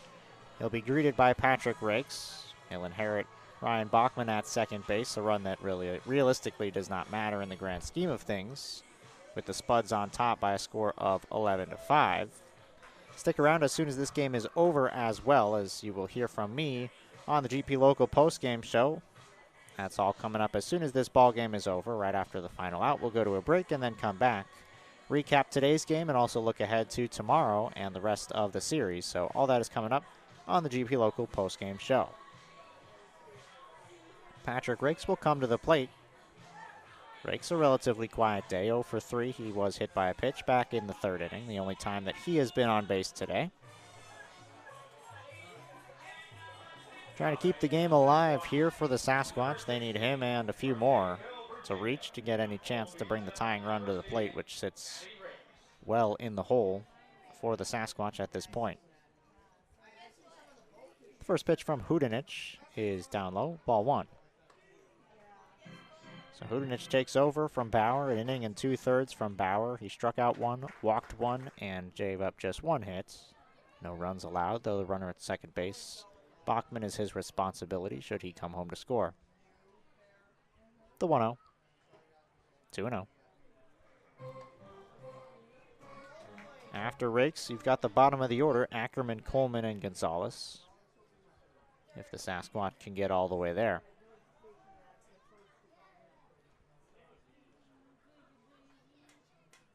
Outfield playing deep on Rakes. 2-0, swing and a miss. 2-1 as the fastball ran in on the hands, underneath the hands of Rakes. 2 balls and a strike, 2 outs. Sasquatch down to their final out. Hudanich called upon, trying to get that final out. His 2-1 delivery is high, 3-1.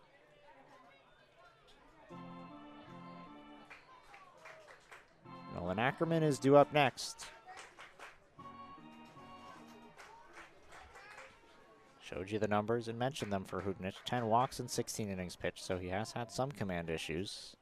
He falls behind the first batter he faces, Patrick Rakes. On a 3-1, Rakes looks at a pitch up and away, and he'll reach on a walk. Sasquatch still have life, first and second with 2 outs, and it'll be Nolan Ackerman who becomes the last hope. Another guy who's had a quiet day at the dish. The Sasquatch only have 9 hits today. Ackerman is 0 for 4. He's not reached base either of his 4 times today, which would be unprecedented for a guy who's reached base every game he's played in thus far. Albeit an abbreviated summer for Ackerman. This is only his 13th game played, but batting .477 entering today and trying to get on base to continue the ball game in any way possible. Hudanich on the 1-0. This is lined into right center field. Going on is Jackson. It's going to fall in front of him. Bachman's being waved home. The throw is bobbled there by Stocking, and he will score. It'll be an RBI single for Nolan Ackerman, and it's an 11-6 ball game. Surprised to see head coach Justice Scott send Ryan Bachman in that situation. It looked like Bachman was thinking the whole way that he was going to be held up at third base with no reason to make the final out of the ball game at home plate. It's the last thing you want to do. He was waved around, and Stocking bobbled the ball at second base. If he doesn't bobble that ball, it's a pretty good shot that they make that a close play at the plate and perhaps get Bachman for the final out. Instead, they don't. The Sasquatch still have life. A walk to Rakes, a single by Ackerman. To the 2 batters Hudanich has faced so far, and now it'll be up to Micah Coleman. Try to keep the lineup moving for Matthew Gonzalez, the 9th spot in the order, which would be due up next. 0-1 is bounced in the dirt. That gets over the screen and out of play.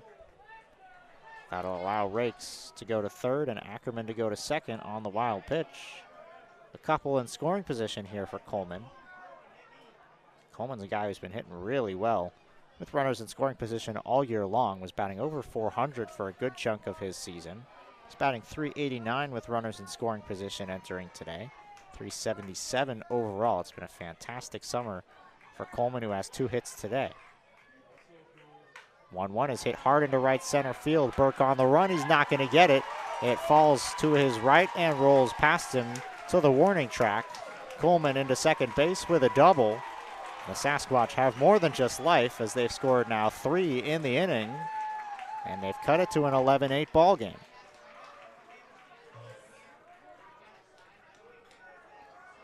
Don't go anywhere just yet. Rakes and Ackerman both come in to score on the RBI double by Micah Coleman, who has 3 hits today. And Bryce Hudanich will be taken out. Fails to record an out. He came in with 2 outs. All 3 batters he faces get on base. Head coach James Batten will go back to the bullpen. Don't go anywhere. We've got a ball game here in the ninth. Health, orthopedics, and sports medicine is everywhere you need us to be. On the sidelines to support our local athletes, at our clinic locations throughout the region, and at our Ortho Express walk-in clinic when you don't have time to make an appointment. We're here when you need us, working as a team to make your comeback stronger than ever. Getting stronger, getting better, getting you back to your best self. Monument Health, Orthopedics, and Sports Medicine, here for whatever moves you.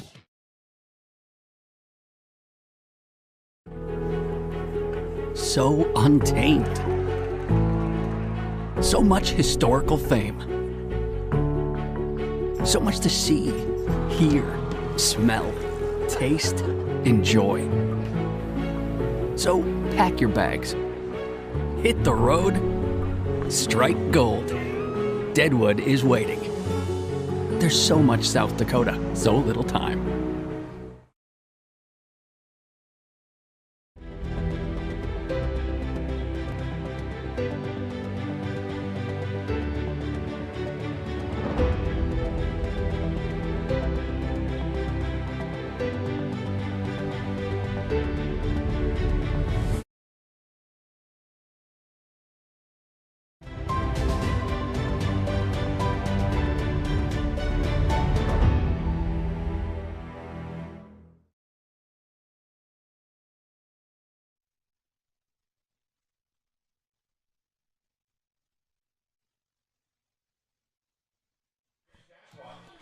It'll be Hamilton Moy called upon to get that final out after Bryce Hudenich could not get the job done. He came into the ball game trying to get that final out with 2 outs and Bachman on second base. He walked Patrick Rakes. Ackerman had an RBI single, and then Micah Coleman a 2 RBI double.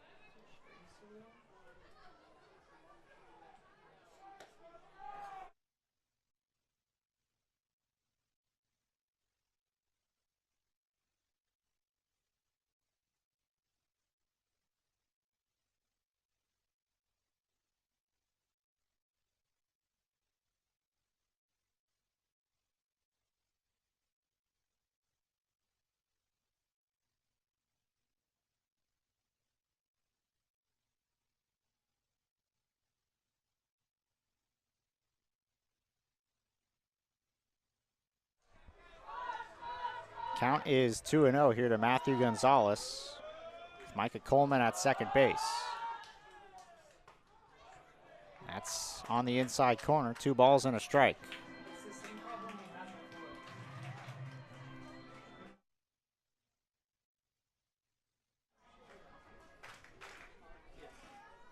Well, we apologize for the technical difficulties.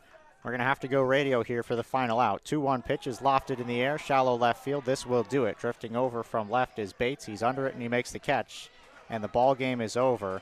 We apologize. The internet died at the worst opportune time. But either way, you can at least hear my voice to give you the final out, and that is the ball game as Gonzalez flies out to left fields, and the Spuds hold on to win this one. 11-8 is the final. Fastball came in on the hands of Gonzalez, weakly hit fly ball, and easy play for Jackson Bates to finish this one off. Sasquatch mounted a rally in the 9th inning. They scored 3 runs, and they almost were able to mount that miraculous comeback. The tying run would be due up next if Gonzalez could have reached, but it winds up a victory for the Casper Spuds. 11-8 is the final. 11 runs on 14 hits and 1 error for Casper. 8 runs on 11 hits and no errors for the Sasquatch. These two teams back in action tomorrow night, 6:05 first pitch. Our coverage begins at 5:40 tomorrow night, and you can watch the second of 4 right here on the Spearfish Sasquatch YouTube channel. Assuming the technical difficulties sort themselves out, we'll have a GP Local postgame show. If not, then this stream will fizzle out. We're going to go no GP Local postgame show, so that'll be it from us here at the ballpark. For everybody here with the Spearfish Sasquatch, for Eric Schmidt, for video production intern Stephen Hogenkamp, I'm Ari Wall saying so long here from Black Hills Energy Stadium. 11-8, the final score. Spuds win.